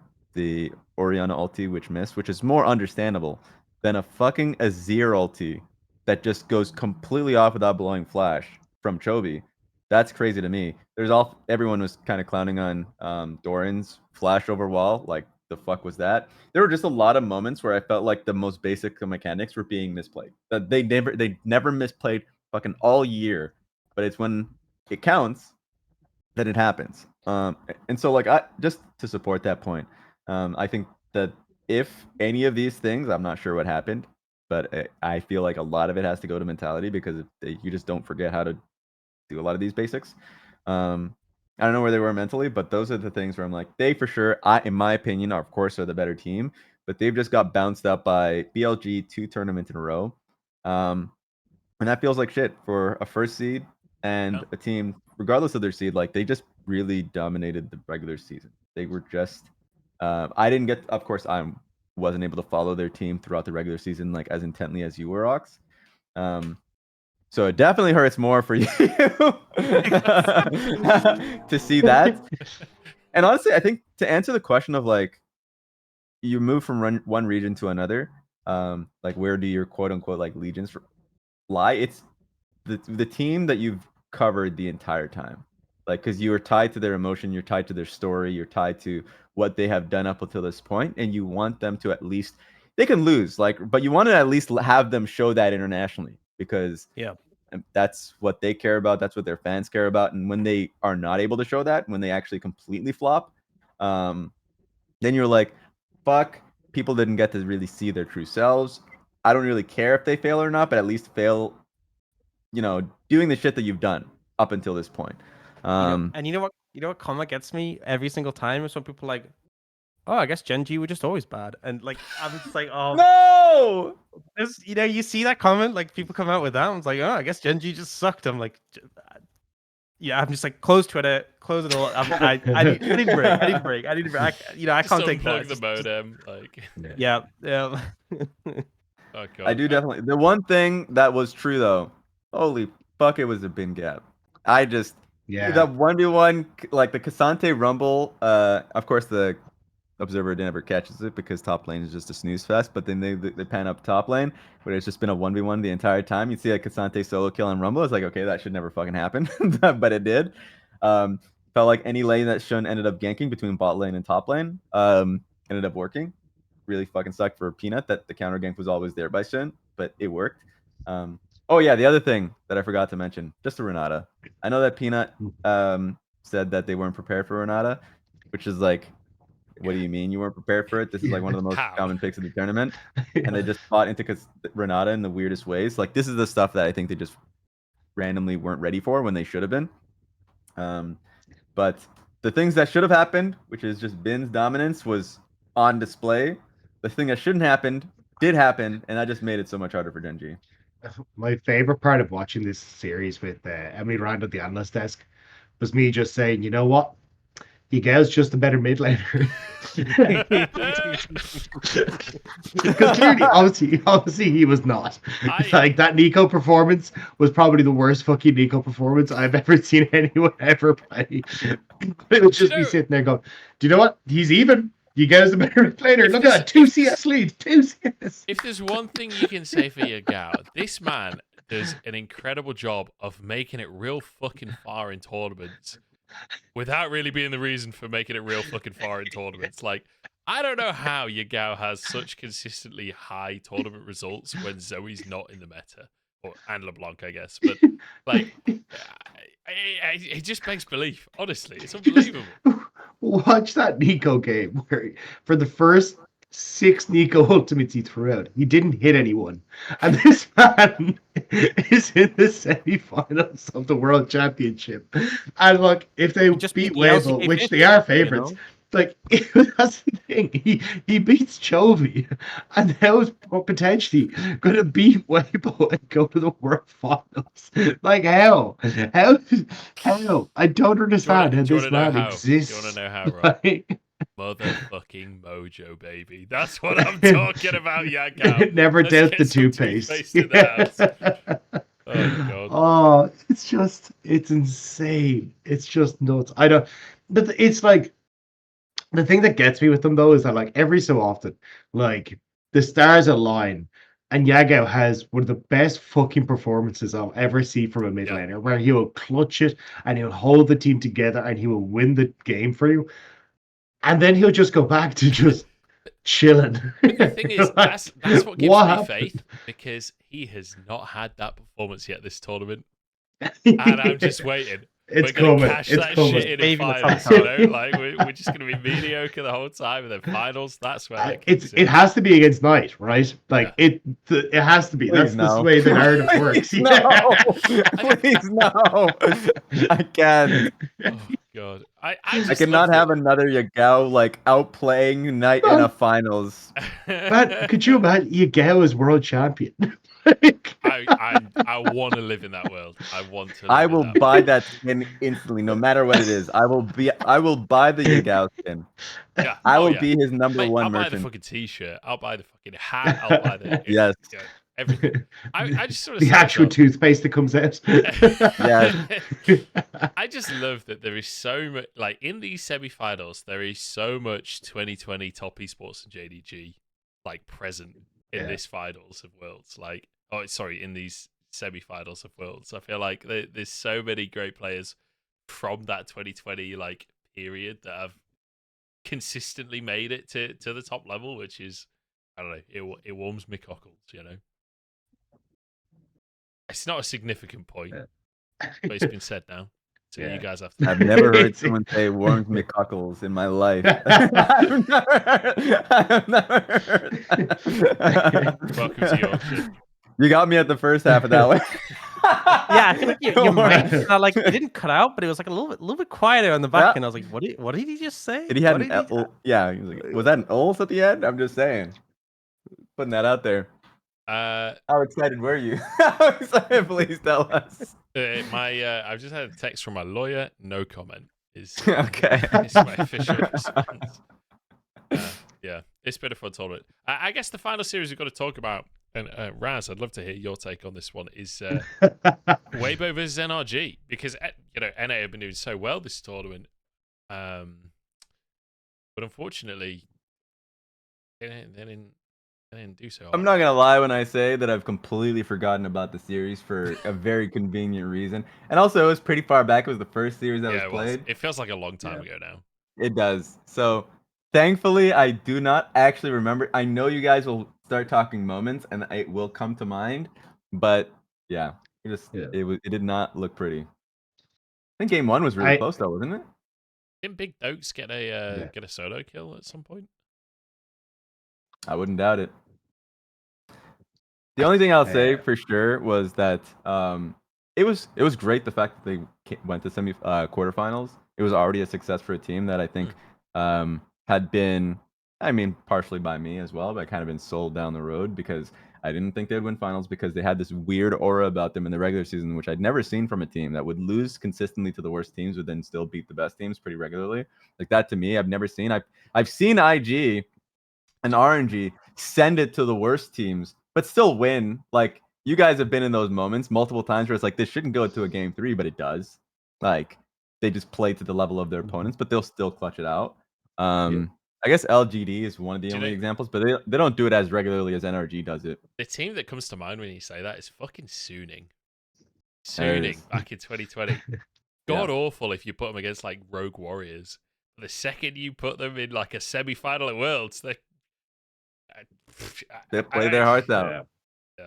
And I do think for the team, the biggest success for me has been contracts. I mean, we already talked about them a little bit, but Spring Split did not play well at all during the regular season. I remember hearing like rumors at the time of him getting possibly getting replaced going into this summer split, but they gave him a chance again. And he had probably the biggest glow up I've seen from a player where I regarded him as the worst jungler or the second worst jungler. I don't remember. I usually keep a list just so it's easier for me to tell a story if I truly believe someone's playing as badly or as good as they are.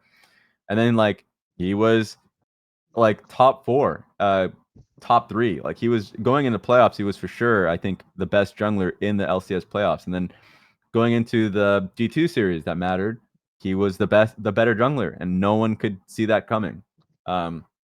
So for them as individuals, for contracts for sure, and for Palafox, it was insane to see. So for them, it was a success that they even went to quarterfinals with the expectations that they had. Would have loved to see it be more competitive, and I know that they would too. But yeah, it is what it is. Yeah, I think it's the part that breaks me is when you see the Elks Caitlyn in game 3, and he's just absolutely fucking smurfing on people, and you're just like, oh, it's all over. It's so doomed. There's nothing left. And it felt like at times it was just like tiny mistakes from NRG. Like in game 1, they had the Senna Tam Kench, but it was kind of the same case that we brought up. I can't remember what we were talking about earlier, but we were talking about like Senna just not farming correctly, and she's several levels down, and kind of get to a stage where she's like, oh, she just doesn't do damage. She doesn't have the soul she needs. It was like she was halfway to a Last Whisper third item, or an LDR third item, and the opposite side of like 4 completed items, and you're like, it was an Aphelios, you're doomed. There's nothing you're doing. So it was just a bit sad. The thing is, like, levels are so broken in League of Legends, and it's like, you know, like the whole like Senna Tom's obviously a good lane, but like at some point, like you getting some extra levels in Tom just isn't gonna make a difference. And like you need to transition to the point where Senna's picking up the gold, picking up the farm, getting priority in items, can sell her support item and Tom buys one. And late in the game, like if you buy the relic shield, you stack it super fast because cannons are worth so much and so frequent. And I just feel like that game was so winnable. And I feel like the series could look so different if they carry that momentum from that game. And like a big part of it was just them not transitioning to Senna to the point where like if she was on item parity or at least close with the Aphelios, had those souls as well, and was more similar in level, then you know suddenly you have Senna who's doing a lot more in fights. And like Senna's never gonna be like the best tank killer. But like, dear God, him trying to hit the Rel and the Cassante with no LDR finished, and especially like with Senna having such low base health, like the Giant Slayer is gonna be like permanently active on like everyone. So I mean, I'm like, it just would have made such a big difference. And I think especially when you have a game like that that feels winnable, and then you end up losing it, it can be really damaging for the mental in the rest of the series if it's like a game 1 as well. Yeah, I agree. I'm gonna move us on. We're gonna move us on. We've got two semi-finals coming up, lads, and I feel like we should at least briefly talk about them before we round out the show. BLG Weibo, where are we sitting? Because I don't know about you guys, but I am 3-0 BLG, totally impartially, of course. But I do think that BLG have looked exceptionally strong this year. I do think that every time BLG and Weibo play, it's very BLG favoured. But I'm curious what your guys' takes are. I think that Weibo had the easiest time at Worlds. Like NRG, G2, they lost to G2, lost to KT, had to play Mad, Fnatic, and then NRG again to get to the semis. I think Xiaohu has had probably the worst international tournament of his career. Like, I can't think of a worse one off the top of my head. I mean, Raz, maybe you have a better idea, but this team just doesn't fill me with any sort of confidence whatsoever at the moment. And I think he should go to BLG. Yeah, I can't think of a worse one right now than he was at top lane, and he was great. Yeah, he swapped lanes and he was better than he is currently at his main role. Yeah, because even in 2018, where people give him a lot of shit, like, that was not on him. He was playing Karma. Like, he was playing supportive picks and was doing his job. The team plan was just really flawed to begin with. So I for sure think this is his worst year, or at least Worlds performance, I suppose.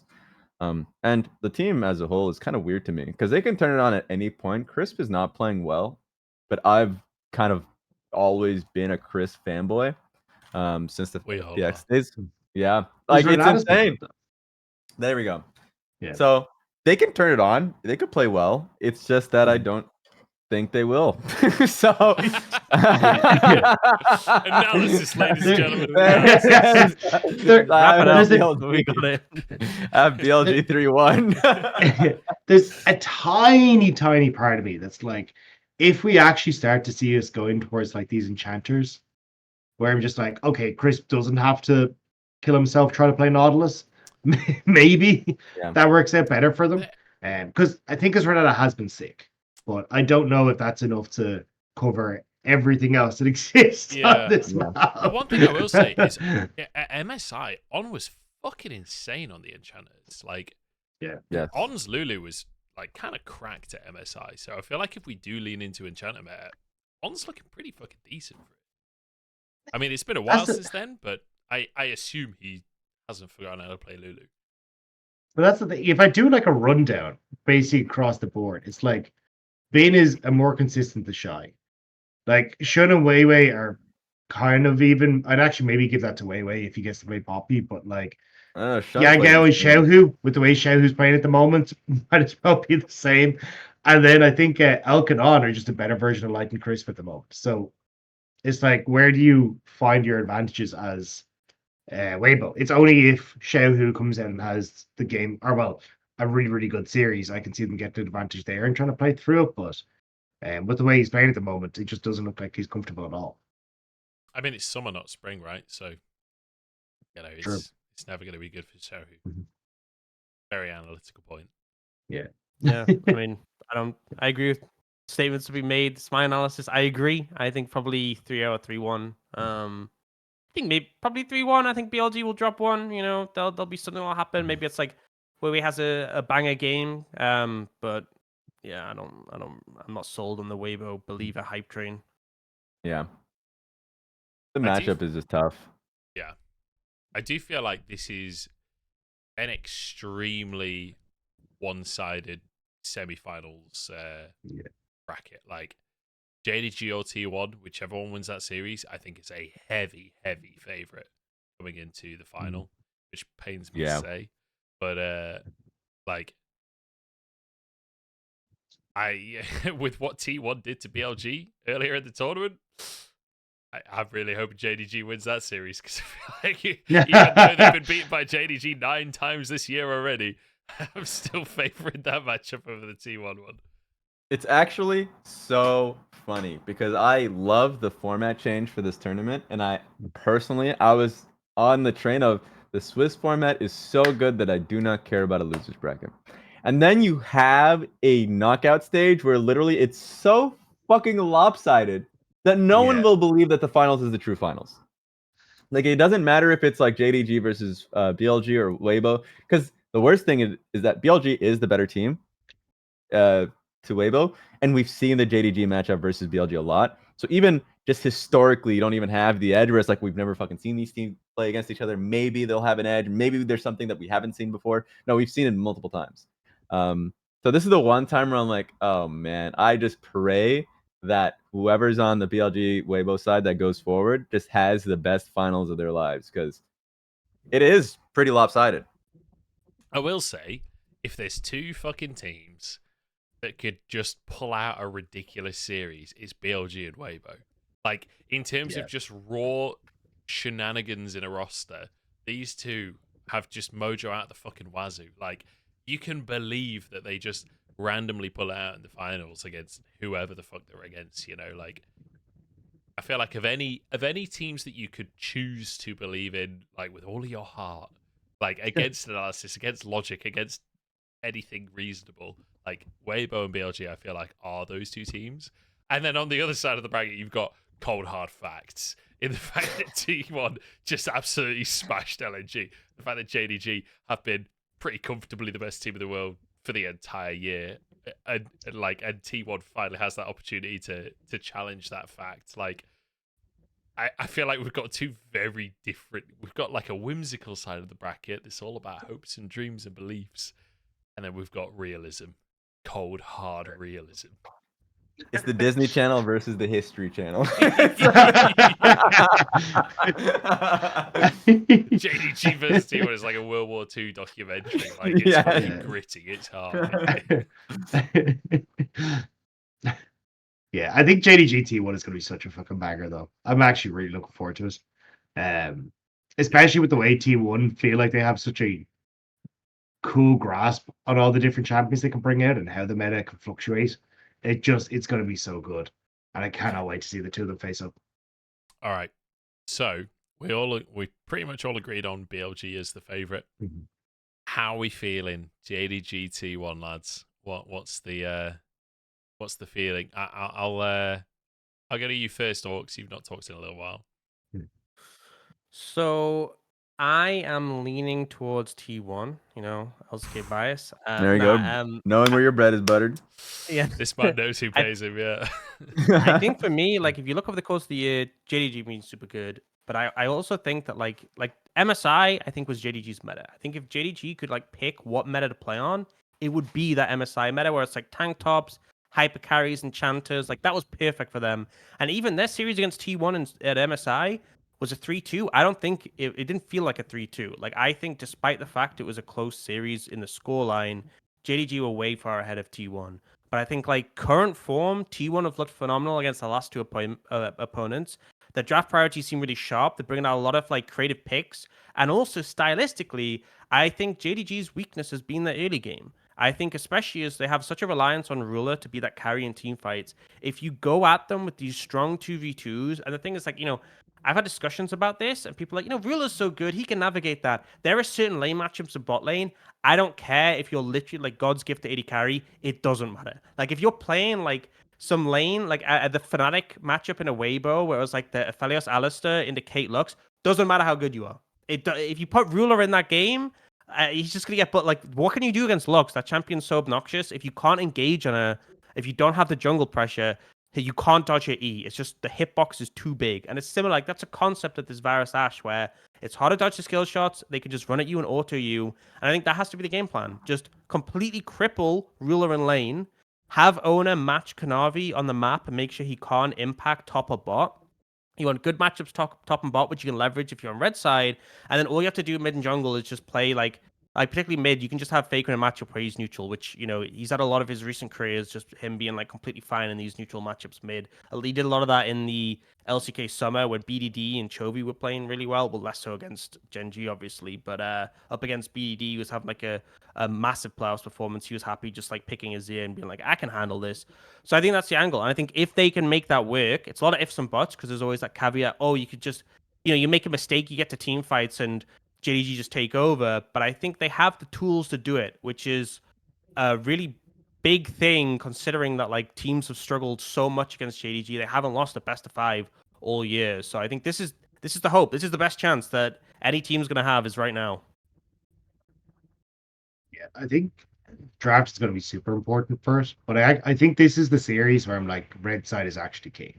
Like, if you can get that support counter pick, and let's be real, I think you're going to see a lot of picks that'll slip through draft because, like, you'll still want to try and get rid of things up, even off meta things. Like, I think Gumayushi's Caitlyn, you probably don't want to let through if you're JDG and that kind of stuff. Maybe this is probably a series where you'll see Zaya slip through a little bit as well. Maybe if you don't want to give it to Rooter, but like if you're T1, you're like, well, we have answers more than likely that we can play into it, so we're going to be happy. And I think things like the Nico, Azir, Oriana are all still going to be super high priority as well. So I think it's going to be super interesting to see the draft. My only concern is like when I looked at T1 versus Gen G, I think that if you are able to slow the pace of the game down, I don't think T1's decision making in mid to late game macro is good enough to actually take down JDG. So it's kind of you're all in on, hey, we are blowing this game wide open before you even get a chance to catch your breath. And if you can do that, fantastic. But that's incredibly difficult to do against JDG across 3 games. And especially when they're JDG are, I think, much better playing for Kanavi than than T1's opponent in the last series. I don't think Owner is going to get as much control as he did, but like just being an invade on Tarzan and completely destroy him. So I'm leaning the way of JDG, but I think it will be like 3-1, 3-2 with a like insanely close 4 or 5 game series. Yeah. I'd probably go 5 games. I think it goes 5. I'm leaning towards JDG. The one thing I'm scared about with T1 is that I think what is really giving them their strong early games has just been Faker and Owner being really, really understanding their 2v2 well. Like, even when Faker got dove that time that we talked about earlier, I felt like Owner recognized it, and he A, stopped bases, but B, that most of the time, like, even the second dive that they had mid lane on that same game, that was actually a really good understanding between Owner and Faker. So I just think they're on the same page, and I think they're playing really well together.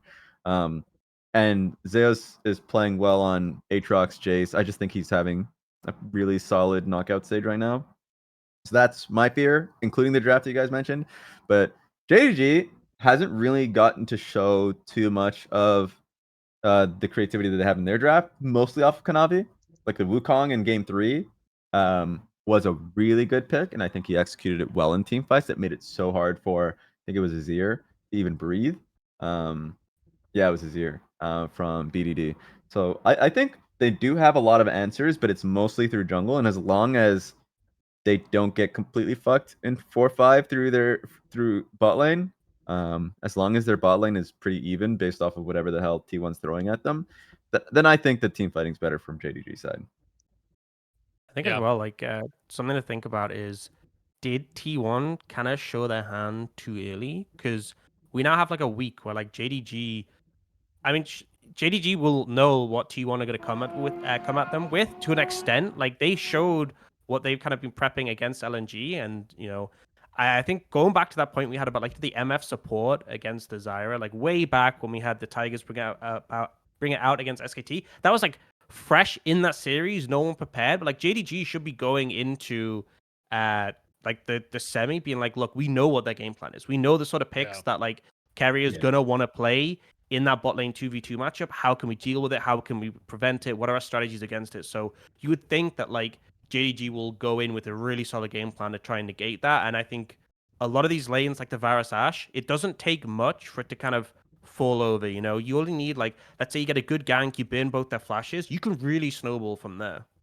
A bit of classic missing gangplank. Gangplank? What the fuck am I saying? A bit of Blitzcrank. Similar sound at the end of the word. I've had a few gins, all right. I'm living up to the name of the podcast. Okay, yeah.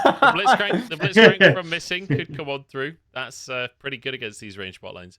I do agree though. Like T1 with 3-0ing LNG and like bringing out these like Ashe support and things like this, and the Neela coming out. I mean, the Neela was game 1, right? Game 1 Neela? Like, why are we pulling that? I mean, okay, it was picked at the right spot. I think that was excellent, but they can hide that. That'd be great. I do agree that T1 showed a lot of stuff that they've prepped, which, you know, that's great that they've prepped it and it looked fantastic, but you've still got 2 best of 5s to go. Like, I hope that they do have more stuff that, like, if the way that they're going to be really strong in this tournament is creativity and cool drafts and this kind of thing, like, I hope you got a lot more where that came from, because, like you say, Aux, you've kind of already shown JDG what you're bringing to the table otherwise.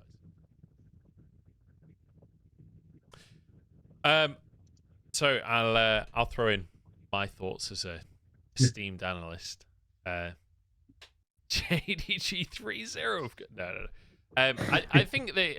I actually think it's going to be a banger. I think it's going to be a close series. The one thing I'm concerned on is 369 has not had the tournament of his life so far. Zeus in that LNG series looked fucking beastly. Like, that could be a bit of a fucking problem for JDG. Like, if Zeus is on that kind of form and 369 is rolling threes, like, that could be a real issue for JDG, especially when it comes to how Kanavi can play the map if he's completely losing top. Like, that limits a lot of what JDG can bring to the table. So, for me, from what I've seen of the games, like, that's my biggest concern coming into this series, because I think, like you guys say, if they get to the late game and it's, you know, even enough, like, the team fight is going to be fantastic. But that's the lane where I could see a gap happening. That, like, I've seen enough threes rolled by that man to believe that Zeus could completely gap it. And we've all heard the stories of Zeus being this, like, god tier player in scrims that couldn't transition it to stage. But, like, he's had a couple of years now, you know, he's had time to develop. He's had time on stage. Like, it doesn't feel like the same player that's getting nervous on stage. It doesn't feel like the same player that's not performing when it comes to it. So I feel like Zeus is going to be a different beast to previous years in this semi-final. And I do feel like that's something that JDG are going to have to answer. Yeah. Just imagine, like, the nightmare scenario is, like, bot lane is, like, a really hard 2v2 matchup, and, like, Kanavi's, like, doing his best to try and put out fires, like, trying to make sure Ruler doesn't get, like, annihilated by, like, some, I don't know, Teemo support pick carriers bringing out, and then you just see, like enemy kill or whatever, you know, like, you just see top lane as, like, a solo kill, and you just, like, that is when JDG are like, boom, that is the moment you're like, oh, okay, maybe it's not going good. The fucking I'm gonna be so sad. Oh, sorry, go on. There you go. I was gonna say I'm gonna be so sad if this goes the way of, like, T1 LNG though, where, like, I have hyped this matchup up so much in my head, and then some bullshittery happens and I get cheated out of another 6 series. If this is a 3-0, like, I was gonna, like, say I'm not gonna watch finals. That's not true. I'll watch finals anyway. But, like, you know, this will be the biggest disappointment, I think, in modern League of Legends history. If this is a, like, 3-0 or, like, an easy 3-1, like, I don't even know. I'll just be depressed. I didn't even pay anything, and I want a refund if that happens. Yeah. Like, I'd be so upset. Please give me my imaginary ticket back. I mean, I agree. I think it shouldn't happen. And also, like, echoing Dom's, like, because Dom has been glazing 369 for a good reason. We all have been. Like, he has been super consistent this year, which is, like, so he should not be rolling threes. He's been playing well enough, I feel like, I agree, where I should have enough faith, and he has been the best weak side top laner. But all you need is one series. That's all it is, and that's the sad reality of it. Scout can tell you. That's one series. Scout be like, please, I'm begging you, just for one series, just play normally. That's it. I will say as well, Knight's fucking seen that. Knight's been there when 369 has had that series. So, like, the man's going to be going through fucking PTSD if that occurs in the semi-finals again. There were some amazing weak side 369 performances that I've seen in the LPL. You know, in awful hours, so I'd try my hardest to stay awake. Where he's playing Kennen, he's getting relentlessly camped, but he's Kennen ulting the full waves, walking away to tier 2 turret, like, losing as little as possible while still being in the game, and then, like, playing well in the lane immediately afterwards. Like, he knows what he should be doing at certain moments. It feels like he can read enemy jungle timers, or, like, you know, whatever's happening in comms, sure. But he plays well under these conditions. It's going to happen. Zeus is going to be picking Jace, and they're going to be putting resources topside. I'm just saying, I'm not asking you to play incredibly well. Just play normally. That's all I want. We want the Just roll 6. a You're 6. bargaining Just roll a at this 6, point. yeah. Yes, Just the we're happy 6 with is the enough, 6. you know. We don't need a 9. Don't try and go for the 9 and have a backfire. Just give us a 6. That's all we need. Just trust in ruler and knight. Just Yeah. believe that the bot side will take this. Yeah. All right. So we've broached the 2-hour mark at this point. So any final thoughts, gentlemen? We're gonna wrap this up, I think. Any thoughts for the tournament? Anything you want to say to the audience before we round this on out? Doug, the question for you: are you going to be on that series? Can you even say if you can be on that series? The JDG one. I am desk for the JDGT one. I'm casting the Weibo BLG. All right, you guys have heard it here So- first. If JDG loses while this man's on the desk, then he has the Azale curse and he should never be on this. He should never be there for the future. I've already cursed KT. I've used up too much of my power in that series. All right. Fair. If you could do that to Weibo and T1 for me, I'd be, much Yeah, I'll just leg it onto the caster desk and scream down the mic. T1 can't lose from this position. It's like a clean Thank you. 3-0, boys. That's all we needed. Yeah, perfect. Any final thoughts, Aux? No. I mean, no. You know, I've been up for a couple of hours. I woke up too early. My brain is just gone. Yeah. I'm excited for Banger Series. Let's go. I respect it. All right. That's what you get. Final thoughts then. What's our finals? Who's our champion? We'll go around. Aux, you first. Oh, you know what? Here it is. I mean, Here it is. He's trying to justify it in his own mind. I went with He's T1 trying to figure favorites. out how he could say BLG.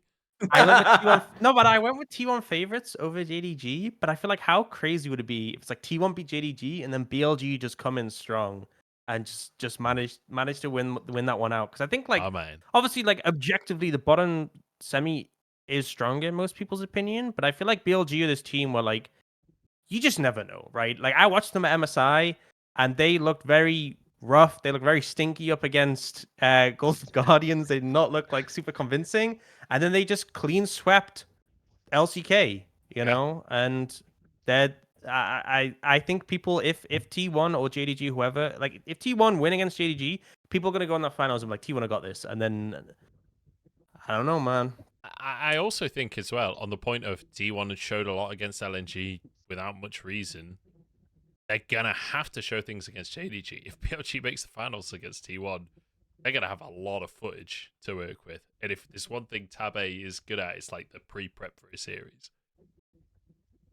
True. And he's the greatest hype man. That guy, they are coming in. Wait, that They're like- The MSI Yeah. Was it the MSI one where he ran on stage and ran to the wrong team? Yeah. The ref's like, please get the fuck out of here, please. Like the leave." players are like so devastated. It's Oh like, my bro, God. you need to leave now. Fuck out of here. Holy shit. All right, Dagda, where you at, mate? Aux is Look, saying BLG. there is all the logic in the world, but there's something in me that says that a storm's a brewing. I think it's going to be JDG versus Weibo in the finals, and Weibo are going to upset. I can feel it in my cockles. I can feel it. There's something weird in the air. I don't know what it is. There's something that's telling me this is going to be the thing. I can feel it. I don't know why. Yeah, Yeah. it's got following, like- Lunchables cockles going. I know, Yeah. 2 couples Couples mentions are in a going. single podcast. All right. Yeah, there is no logic to it. There's zero logic. Okay. I can feel there's something happening. I That's don't know the why. mojo. I just That's the feel it. mojo speaking to you Logic is what fails it you is. when it comes to predictions. You know, I feel like so Yeah. often I spend so much time thinking about predictions. It's like, oh, what do I think of this matchup? Yeah, I think this is how I'll go. Blah blah blah blah blah. And then it's just like it gets to the day, and it's like, nope, LNG just fall apart. Like, what was the point? Why did I spend True. all that time when I could just flip the coin? Yeah. That would have been easier, you know, and True. probably more accurate. Look, I have the faith that there are no detours, there are no stoppages in the road. That JDG will finally get, and when I say finally, I mean finally an LPL team will get the golden road like notch. I think JDG is going to take it over BLG. People are not going to be happy about the matchup because they know where it's going, but I think it's going to happen anyways. And JDG will probably be heralded as one of the best LPL teams in history because not only did they have the most insane roster, but they were able to finally notch that Golden Roll title. Well, It I think is it not says, cursed. I think I think it says a lot about how good the semifinals are. In that, I am going for a fourth result. In that, BLG will win, and it will be over JDG. It will be denying that Golden Road. They'll finally fucking face their demons, which I'm maybe just misrepresenting Orcs totally there. I think he said BLG versus T1, but I can't remember. But yeah, I think it'll be BLG JDG. I think it'll be BLG 3-2. I think they'll finally fucking face their demons. It'll be glorious. They'll do what Suning couldn't, you know. They'll get all 3 games in that final, and it'll be glorious. And they'll bring out the Rengar jungle against Evelyn just to honor SOFM. It'll be gorgeous. It'll be amazing. You know, that's where I'm at. That's music in my ears. I that's feel my like Bin vibes. would have the highest grossing Worlds Championship skin. I don't know what he picks, but everybody just loves him as a person. Jax. It's gonna be There it is. It's Yes, definitely Jax. Jax, yeah. True. There's no 2 ways Like about it. unless he gets one game of Camille in I before was the about to end, say. it's going to be Jax. Well, Yeah, true, yeah. Yeah, he's not played Camille at the tournament yet, has he? Yeah. He's kind of run out of time to Oh, you know fuck what? about with picks, really. Yeah. BLG do win. Shun's played a Nidalee game, right? Yeah. Yes. This tournament. Rannis. He's Nidalee for for sure sure. going Nidalee, and I could see that selling pretty high. You know, That's popular. true. I feel like that's the thing. It's like the barrel line of thinking. You got to pick something where you know the Genshin players love it. That's how you really lock in and get those profits, right? True. Surely If Lulu. someone get a Lux skin going, I'm just saying, Oh play my Lux God. once, highest grossing skin. It's just disgusting. Yeah. That champion already has a million. Misfortune up there as well. True. That could be the Ari. Weibo angle, right? That could be the Weibo angle. They've got a Lux game under their belts. Okay, that's easy. There it is. That's how you Alright. line up the players' pockets. I'm gonna end this skins conversation here. I think it's about time we wrap this one up. Thank you everyone for watching. Raz, Orcs, thank you so much for joining us. It's been a pleasure chatting with you. It's been a pleasure. I was gonna say reuniting the LPL alumni. Raz, we never actually worked together officially. But we Sadly. worked on the same product, and that's what matters. Yeah. You know. True. Yeah, it's been an absolute pleasure. I was gonna say any last thoughts. I already did that. I've had a few gins. We're going to close this one out. Thank you, everyone, for watching. We'll be back. We're going to do one last episode after the finals, and then we'll figure out what on earth is happening in 2024 when we get there. Thanks so much for watching, and we'll see you next time.